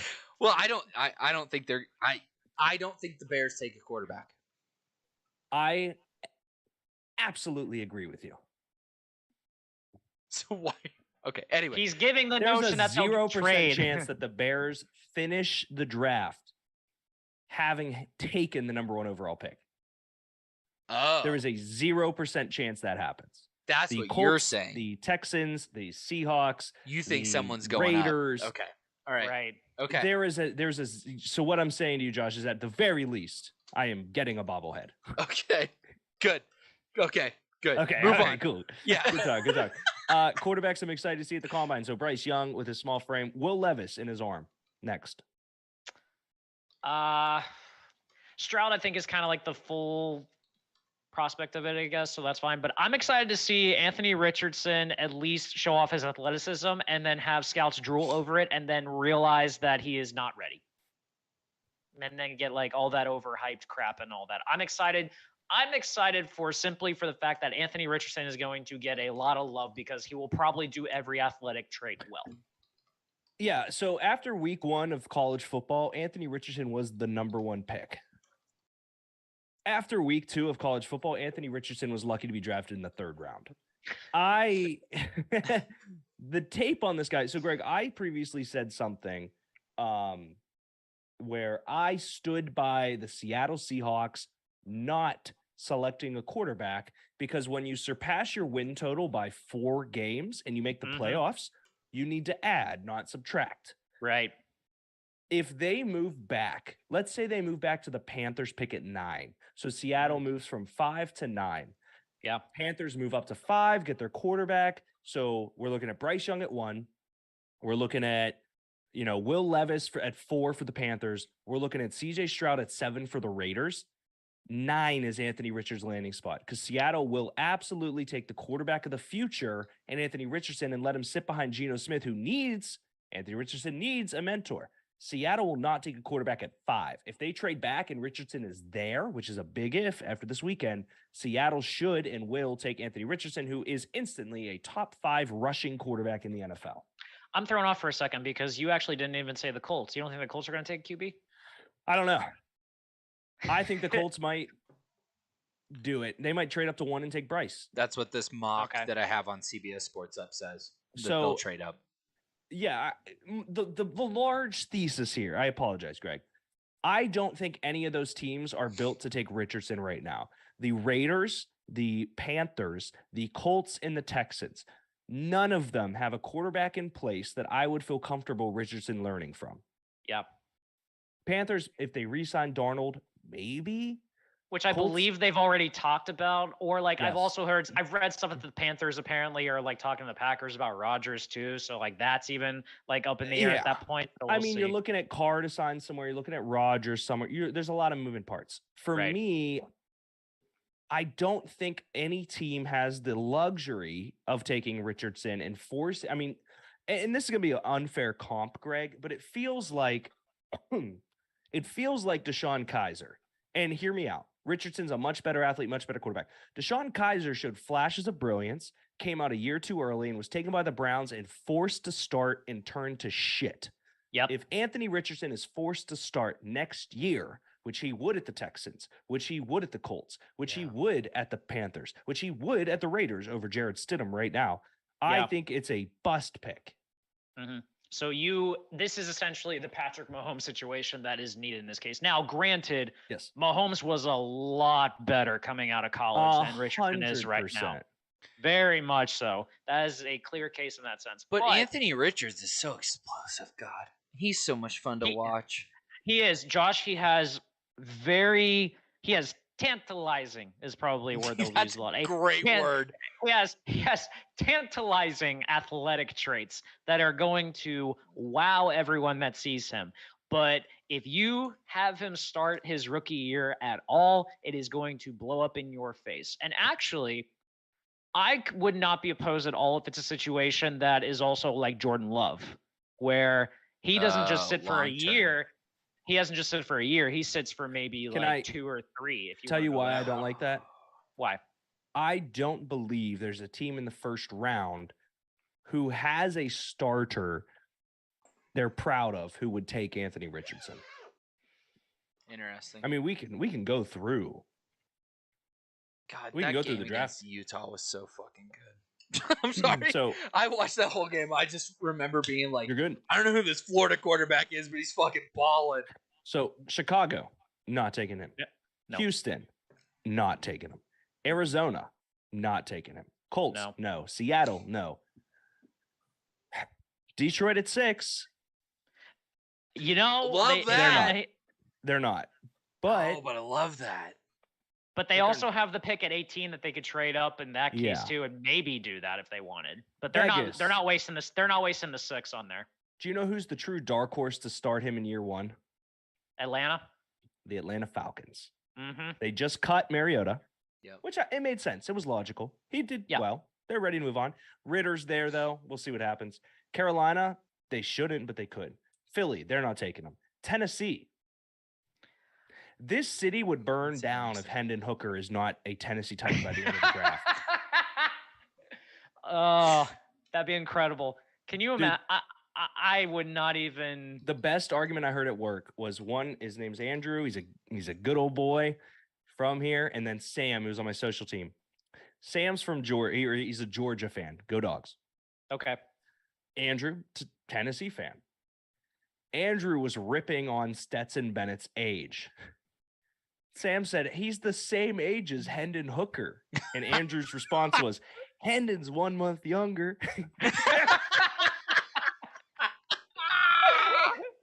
I mean, he's trying to make a literal point, so I'm cool with it. I like it. Do you know what other team? So let's just, for the sake of it, Houston for Cleveland, they're not doing it. Jets, I think they get a big name. New England. I think Bill's gonna ride with Mac until the train falls off. Yeah. Green Bay, no. Washington, if he falls to the Commanders, that'd be something. That'd be something, actually. Which he would have weapons that make him look better, maybe than he is. And we could all agree that Sam Howell's a fraud. So actually, you know what's scary? When I was watching the combine. No, go ahead, Dick. When I was watching the combine, they had Ron Rivera in the booth while they were doing defensive tackle training, and Ron Rivera said that they had a 2nd-round grade on Sam Howell in their draft, and that they addressed their needs with their first 4 picks, saw him in the 5th round, and got excited to. I think a lot of people had a high grade on. I genuinely believe Sam Howell had a high grade on a lot of boards. Mm-hmm. Since we spent a lot of time talking on that, let's. Where's Hendon Hooker go? So Hendon Hooker for me is a 2nd to 3rd round. Dre said he sneaks into the last pick of the 1st. I said, Dre, you're an idiot. Stop breathing oxygen. That's crazy. Yeah, he just. Go ahead. Well, has he even recovered from his ACL surgery yet? He's still going to be. He wouldn't be ready by the season. So Hendon Hooker is going to be a really nice backup for a team that's really good. I feel like he'd be more day 3 guy, honestly. Man, okay. We're talking about a 4-year starter. Mm-hmm. Man, not maybe. 4-year. You are talking a 4-year starter. Ooh, okay. Deke. Does Hendon Hooker fit the Bill Parcells model for quarterbacks? Yeah. Does he? 4-year starter, old as fuck. Big boy. College degree. The ratio is like He has thrown for over 1,000 yards in all 4 years he started. The last 2 years he was over 2,000. He almost touched 3,000 yards last year. He surpassed 3,000 yards this year. Threw for 31 tutties in 2021 and 27 last year. Can I? And only 2 picks last year. I'm gonna blind read you a resume, Josh. Okay. And you tell me if you would rather have this guy the last 2 years of football or Love it. Hendon Hooker. Love it. Okay. So I'm going against Hendon Hooker. Got it. Yes. Okay, go. And before you do that real quick, these are the actual like rules for Bill Parcells quarterbacks, okay? Please. You have to be a 3-year starter, Okay. be a senior in college, Okay. graduate from college, Okay. start 30 games, Hendon checks all those. Yep. win 23 games. Yep. I don't know if he won 23, but okay. I think they did.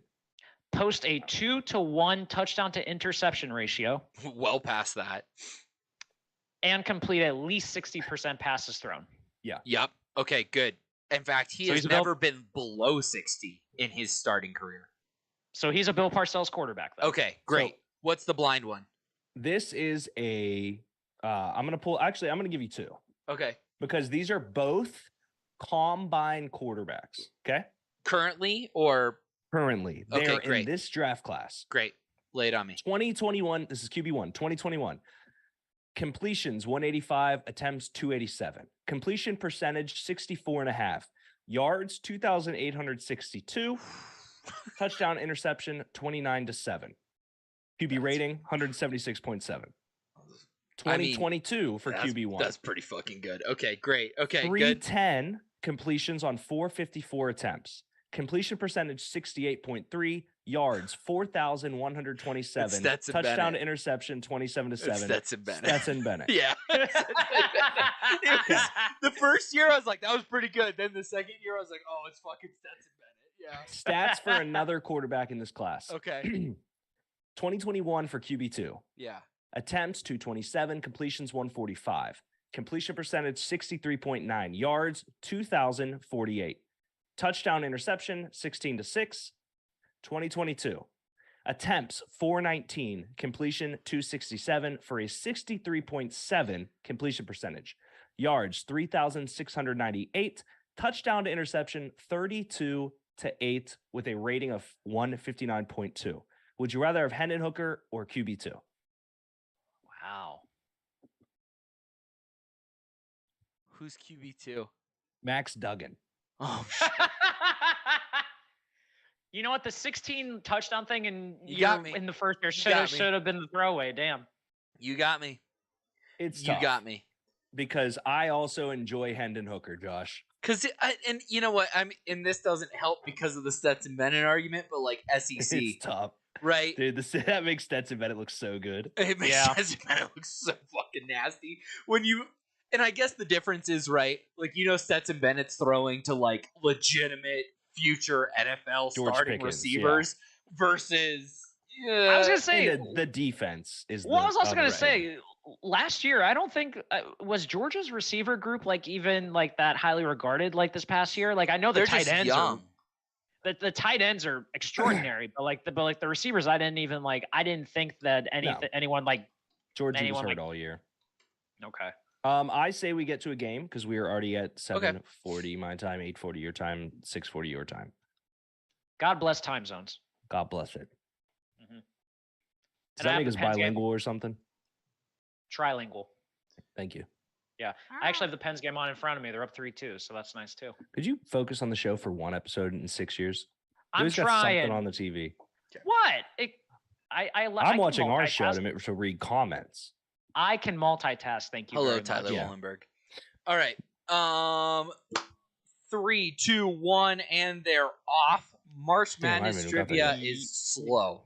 Non-craft beer Da-da-da-da. drafts kind of seems to. Oh, March Madness trivia is just charging ahead. Shout out Bloodborne. Worthless Oh my Pokemon, God. though, coming Do it. out of nowhere. I'm going to the bathroom. Figure it out. Wow. Worthless No way. Pokemon Wow. in the Steelers colors of all. Damn. Son of a bitch. That's fun. I like that one. Second was guess that logo. kind of bummed because guess that logo was all NHL themed. So. Ah, that would have been good. That would have been good. Okay. Did you have all throwback logos and stuff, or were they like actually like newer ones? They were all current NHL teams. That's what I'll just say that. Fair. Yeah. I like it. Okay. Let me see who goes first here. That was fun. That was good. That was a good race. Worthless Pokemon came out of freaking nowhere. Okay. And they're off. Let's see. Oh, 3, 2, 1. Now they're off. Man, I'm killing it. Oh, Deke. Actually, we all kind of have a horse in this race right now. Greg, you're kind of killing it in these pit colors up here, man. I'm loving that for you. I got the spirit. You got the spirit. Oh, I crushed it coming out of the bottom, out of nowhere. Let's see who finished second. What do we get? Greg finished second. Derek is third. Okay. Nice. What are we doing? We're doing Worthless Pokemon. Oh. Yes. So this is original 150. Yes, original 150. Okay. Yes. I would also like, now we can take this or not. I don't think you can pick a first evolution. Ooh. So if it's a one evolution, right? Like a Tauros, fine. But if it's, you can't, like, you picking Weedle, like, I'm gonna punch you in the nuts. Like, if you're picking Caterpie, I'm gonna punch you in the nuts. No, okay. First, one thing: stop naming Pokemon. Okay. So, Yeah.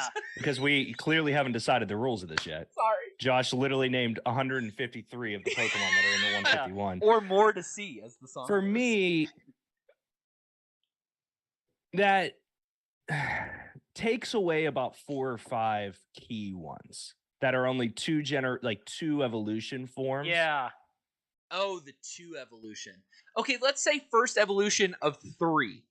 I'm okay with that. Okay, cool. Okay. All right. So if it's a 3 evolution, you can't select the first. I believe that's low-hanging fruit. I'm with you, Josh. It's very early. Yes. But 2 evolution ones, there's a lot.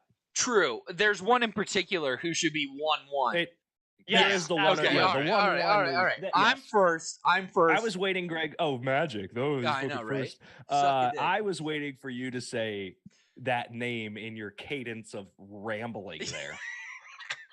I was like, please don't. Okay, so I'm 1, Greg's 2, you're 3. Do we want to go back to the top, or do we want to do Snake?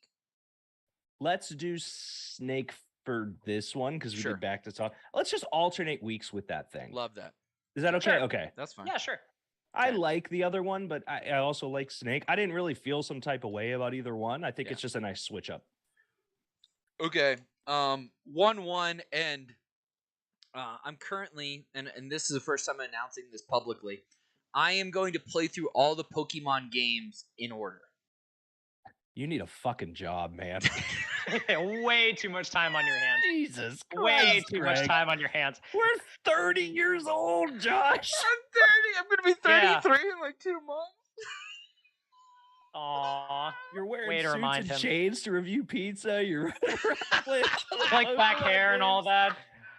There's such a thing as never growing up, and Josh is like prime example of it, Opening and I love it. Pokemon packs, like I'm fucking getting excited. Remember when he used to say Anastasia Greg's pulled- gonna live in my basement? It's gonna be Josh now. That's true. That's true. God love her. The She's not opening gonna thing, leave though- me, so it'll be both of us. You know. Ping, that's fine. Yeah, Her and I okay. can hang out. Ping did love your card opening, by the way. He texted me or in the chat. Yeah. He loved it. Yeah. True. Okay. So I just literally, no joke, spent about 2 days grinding it out with this homie, but now he has evolved. So give me Magikarp 1-1.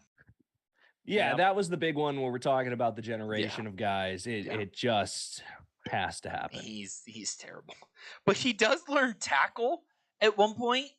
I don't know if you know this. At What? 15, No he learns, way. Hang on. At 15, he learns tackle, but his attack is only 3. So Okay, I was gonna say literally, 4. like you blow, like even if you go back, okay, and like you backtrack and you find like a level 5 Pokemon, Yeah. okay, and you're attacking it, right? You burn out of tackles before he Yes. kills the level 5 Okay, Pokemon. Yeah. wait a second. Well, I mean, here's the other thing too. Like, I great. think we all kind of did the trick where like we would get Magikarp out front, Yeah. and then like immediately Or take you him get back to get EXP the share. experience. Yeah, or like do all that. So, but I'm blown away by the fact that he knew anything other than Splash. Yeah. That So threw me off so I much. caught a level like 40 Magikarp at the end of the game that knew tackle. I didn't know it learned it. It I thought learns you had it to at catch 15. one. Yeah. I thought you had to catch one that had it. No, it learns it at 15. All right. Is Greg too? Or Greg's I two? up. And All right. okay. Sorry. So this next Don't say one for sorry. me, I love this next one is also kind of easy because it was in the early episodes of Pokemon. So it's got to be, and you're taking out the first evolution. So I do the second evolution. Give me Metapod. Yeah. I was really geeked to get my 2 in the back-to-back here. Wild Metapod sucks. I love I love in that one of the early episodes too, where it's like Ash versus Samurai, and both their Metapods are fighting each other, and they're just doing Harden together at the same time. It's great. Yeah. Good call, Greg. Derek, I you got 2. I will add this. Okay. I don't believe that's the correct one of the 2. Because I would much rather have Butterfree than Beedrill. So give me Kakuna. Yeah. Okay. I personally believe, I think Kakuna is the clear 2, and I was geeked to try to get both of them. Greg, is there a reason you picked a Metapod over Kakuna, or just because to me, Metapod's cool because Ash had him. Kakuna's just there. No, Metapod's cool, and yes, I would much rather have Butterfree. But when I think of like, in my head, when I'm thinking of worthless Pokemon, it's between one of those 2. So for And me, one of them gives you a sick Pokemon, and the other one's a bee. Yeah. And it evolves that's from not- Party Hat Worm. But that's not like the tiebreaker here. It's literally just which one is worthless, and that's the first one that came to my mind because I wanted Metapod. What's wrong with that? Yeah. Yeah, you would like the one that does Harden. James Harden. Yeah.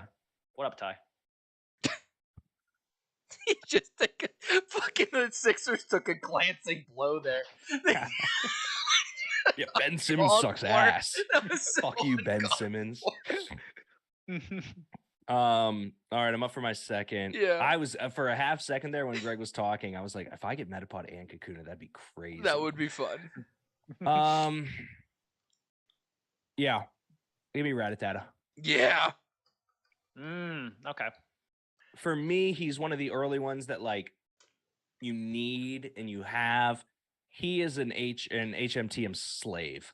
He gets cut and flash and dig and like he is useful in that situation, but as a raw Pokemon, that mouse is absolutely worthless. But it is one of the most fun games on Pokemon Stadium is Rattata Run. 100%. 100%. So is the Harden game with Kakuna and Metapod. Here's how I'll word it, Greg. I was pissed. I would restart the game if I wasn't Metapod.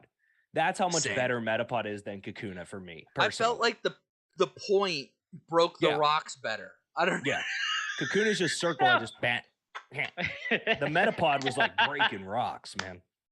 What an irrational thought. What a wild concept. Yeah. It's a great game. All right, Greg, you're up. All right. So I want to make sure this one counts or not because technically he does have such a clear path to what counts and what doesn't. Yeah. Like, it is No.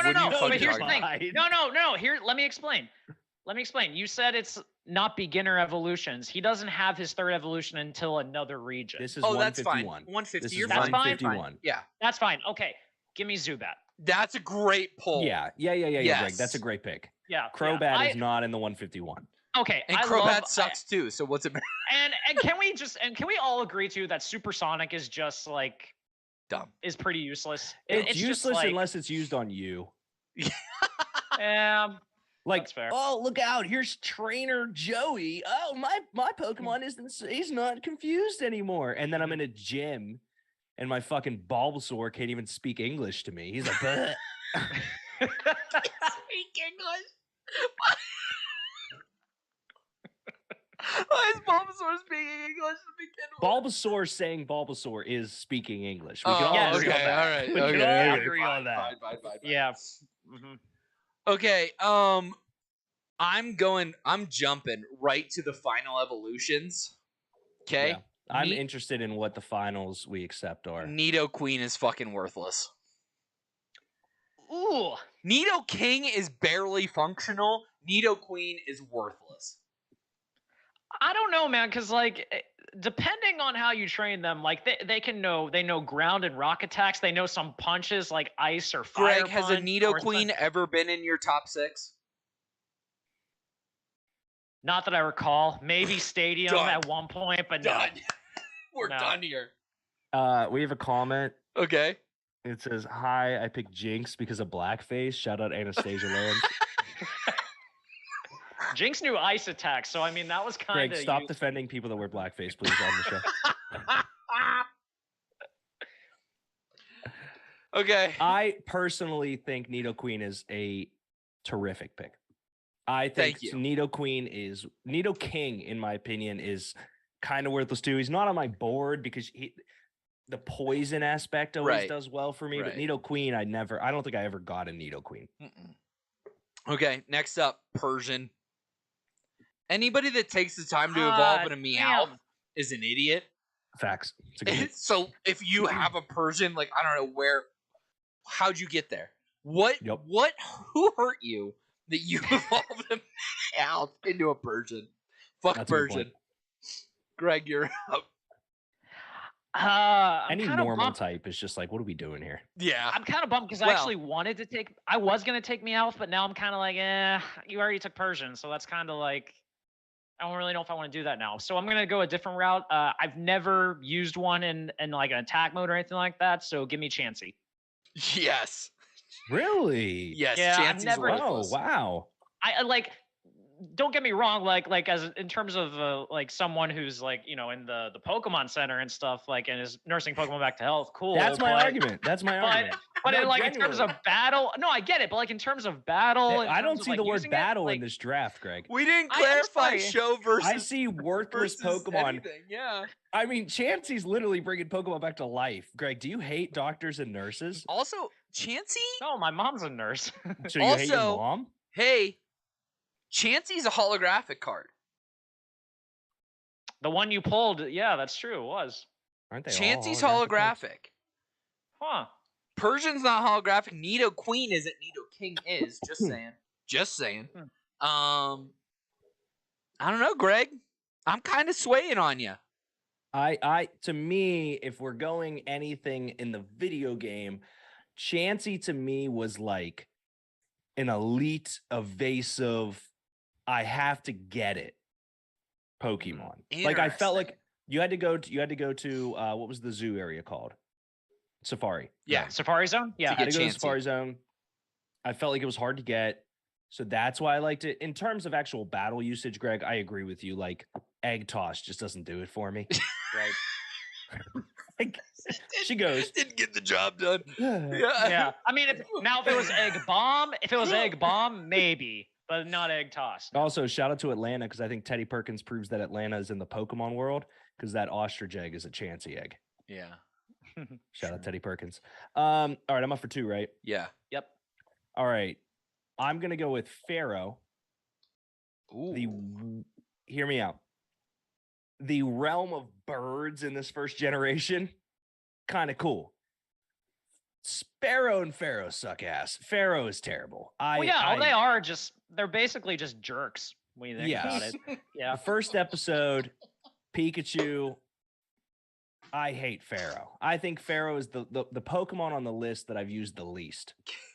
I need that clip. Greg, they're just basically jerks if you think about it. They are. If you think about it part was nice, Greg. Mm-hmm. If you think about it.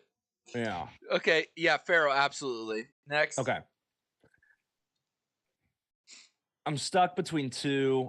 I think you guys are going to get it because you're both doing really, really well this time. This time, jeez. You normally don't draft this well. One of us is actually playing Pokemon Blue. The other 2 aren't. I'm just leaving that out there. Yeah, we have jobs. Give me Shelter. Yes.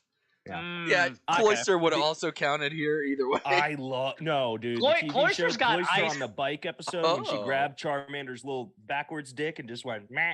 That was sick.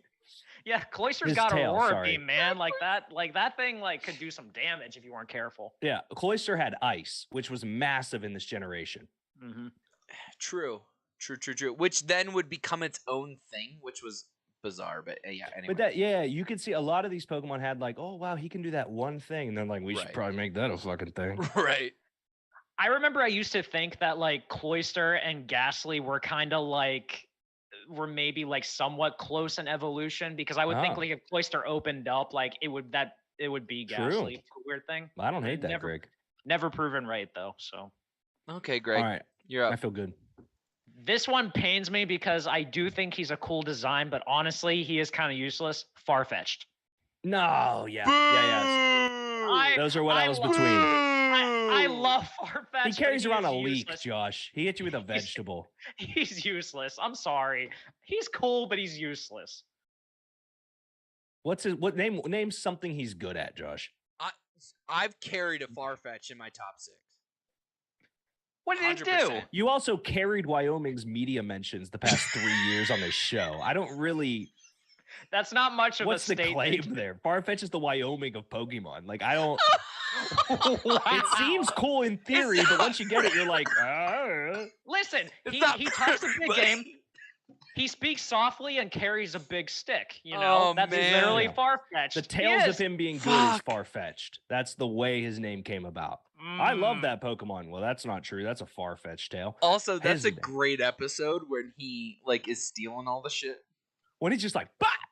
Yeah. He's stealing all the Pokemon with that guy. Yeah. Not a fan. Okay. Wow. Incredible. I haven't seen one yet that I've been upset with, other than I think not upset. Chansey's the only one where I'm like, I kind of like Chansey. Everyone else makes sense on this list, just for the record. I'm brutalized by the Farfetch call. Okay. Parasect. What are we doing? Damn it. Yeah, I have that. What are we doing? Yeah. So for me, the reason I didn't take Parasect, full transparency, is because again, I was a sucker for poison. Yeah, maybe I'm a terrible you've stated person. that. Yeah. That's a good pick, though. Man, okay, and then I have so many. I could go forever.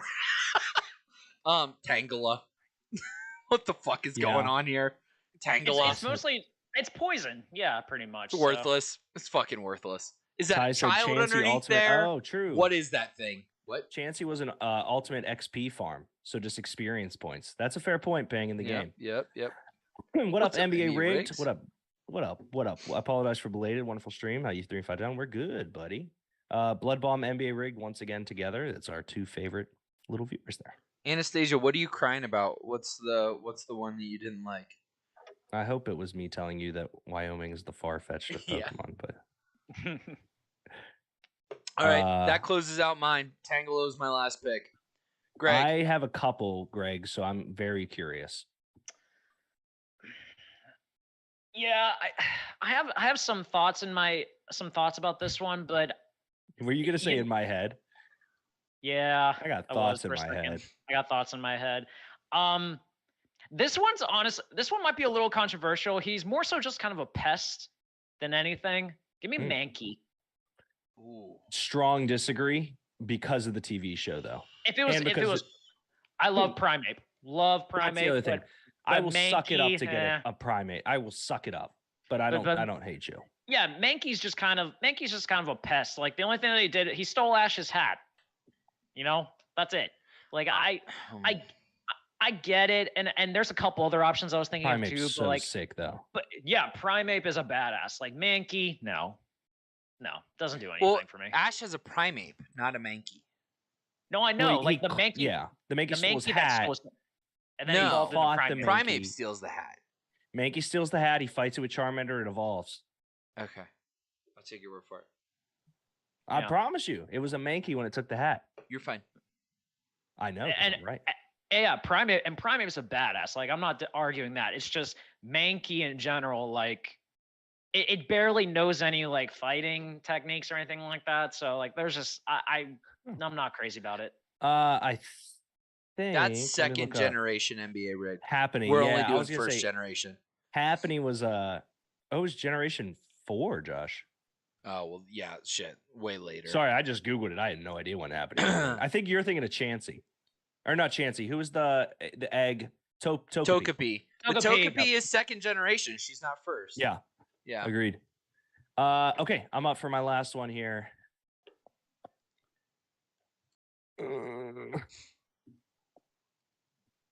I don't want to break it.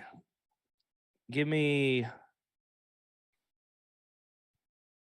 There's like some that are kind of cool that I hate. If you put Dragonite on this list, I'm coming through the fucking computer. Well, I can't. It's a first on a 3. Dragonite? Oh, I'm sorry. No, Dragonite's sick. What are you talking about? It's the only dragon type. Dratini's the first one. Dratini, thank you. Give me Pinsir. Ooh. Looks cool. Yeah. Artwork's cool. Just a bug. Just a bug. Terrifying bug. Terrifying same bug. thing as Caterpie. It's just literally a parallel. Yeah. Is there a Pokemon episode or Switch game stage that you three's favorite to play or watch? The best Pokemon episode ever is the Rapidash race. Oh, I think the best Pokemon episode ever is when they save Charmander. Yeah. And it's like raining and I don't like worried. to watch animal abuse. Yeah, I get that though. It's so emotional. It is. I just completed the first 52 episode run of Pokemon and bawled at the Charmander episode. The episode where the dude has the sand shrew that can swim. Oh yeah. Oh, that's terrifying. That one's terrifying. Like with the whip and stuff. Oh. Yeah. The one, and I say my personal favorite is Josh, the episode after that, which is the introduction of the Squirtle Squad. Squirtle Squad kicks ass, Greg. Is for sure. Squirtle Squad the one where they go to the island with the giant Pokemon or no? No. It's an amusement that's park. One. I also love the Ghastly Haunter exchange to get to as dude, which we didn't post that fucking meme. I made Dude, Sabrina was a terrifying gym leader. Terrifying. Oh my God. Other Pokemon I wanted to pick Horsey. Because Seadra is kind of fucking worthless too. Yeah, Execute. Execute know some psychic stuff, I think. Yeah, that was kind of why I veered away. I think if we were taking first of 3, Bellsprout is a clear 1 first round pick. Yeah, but Bellsprout except kind for that of axe becomes useful later. Oh no, I agree. Yeah, that's kind of like you could say Pidgey sucks or Caterpie sucks, but like Butterfree and Pidgeot are obviously elite. That was my one when you said Pidgeotto's sick. Yeah, you could throw Krabby in there.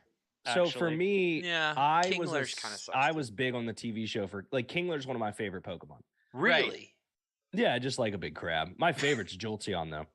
Yeah, I know. Jolteon. It's the fastest Pokemon ever. So wait then. Would Eevee technically be a useless one? No. Because literally its only thing is to evolve. Yeah, Whoa, but what did you not watch the fucking episode with the Eevee Eevee where the guy didn't make it evolve? True. No, I did, but like I think when I'm playing the games though, like Lieutenant Sergeant over there, Sergeant Lieutenant, whatever the hell his name was. Would you like my hot take? I made my Pikachu evolve the second I caught it with a stone. Pikachu sucks in the game. Disagree, because the original ones, it takes so long to get him at the original jump. You have to wait around and go through Caterpie, Metapod, Pikachu. Best feeling in the world. I think Pikachu sucks in the game. I think he's worthless. So here's the other twist on that, though. He's really the first electric type till the floating balls with magnets. Voltorb. True. Thank you. True. That's why I liked him. I liked him for Misty's gym. I always take Bulbasaur as my starter, so I never have a problem with the first 2 gyms. Weak sauce. Weak Beta. sauce. Bulbasaur doesn't evolve because he's proud to be a Bulbasaur. Fuck you. You don't even fucking get it. You're such a Greg's fucking the one that said simp. Eevee's just here to evolve. Fucking pure raced Greg over That here. is not wrong.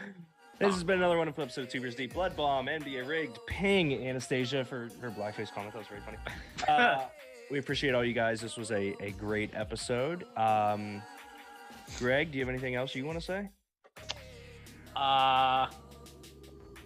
Thank you, NBA. Nah, I'm good. Cool. Josh? We need to do like a clip to get people to listen to the show on podcast. Because Hey, like guys. that ain't happening. You mean we're not getting podcast listeners? No, Or... that's yeah. I Hey, do did because you I miss enjoy the it. show? Make sure you Well- check us out on Spotify, Apple Podcasts, That wherever was you bad. get your podcasts, or YouTube. You did promise Blood Bomb Premier League talk. Oh shit! Hey, Manchester United's good again. And Liverpool sucks again. That was My Prem team- talk.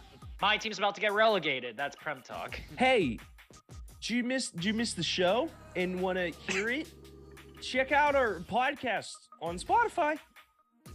Or Apple Music, or wherever you get your favorite Well, hold on. podcast. Or on Hold our on. Anchor Greg. website.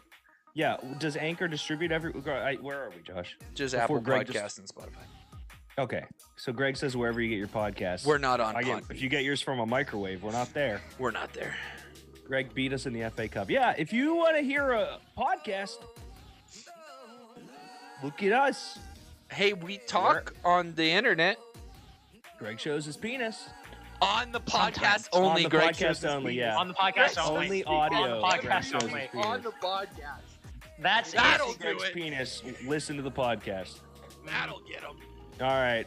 Thank you guys very much. We'll see you next week.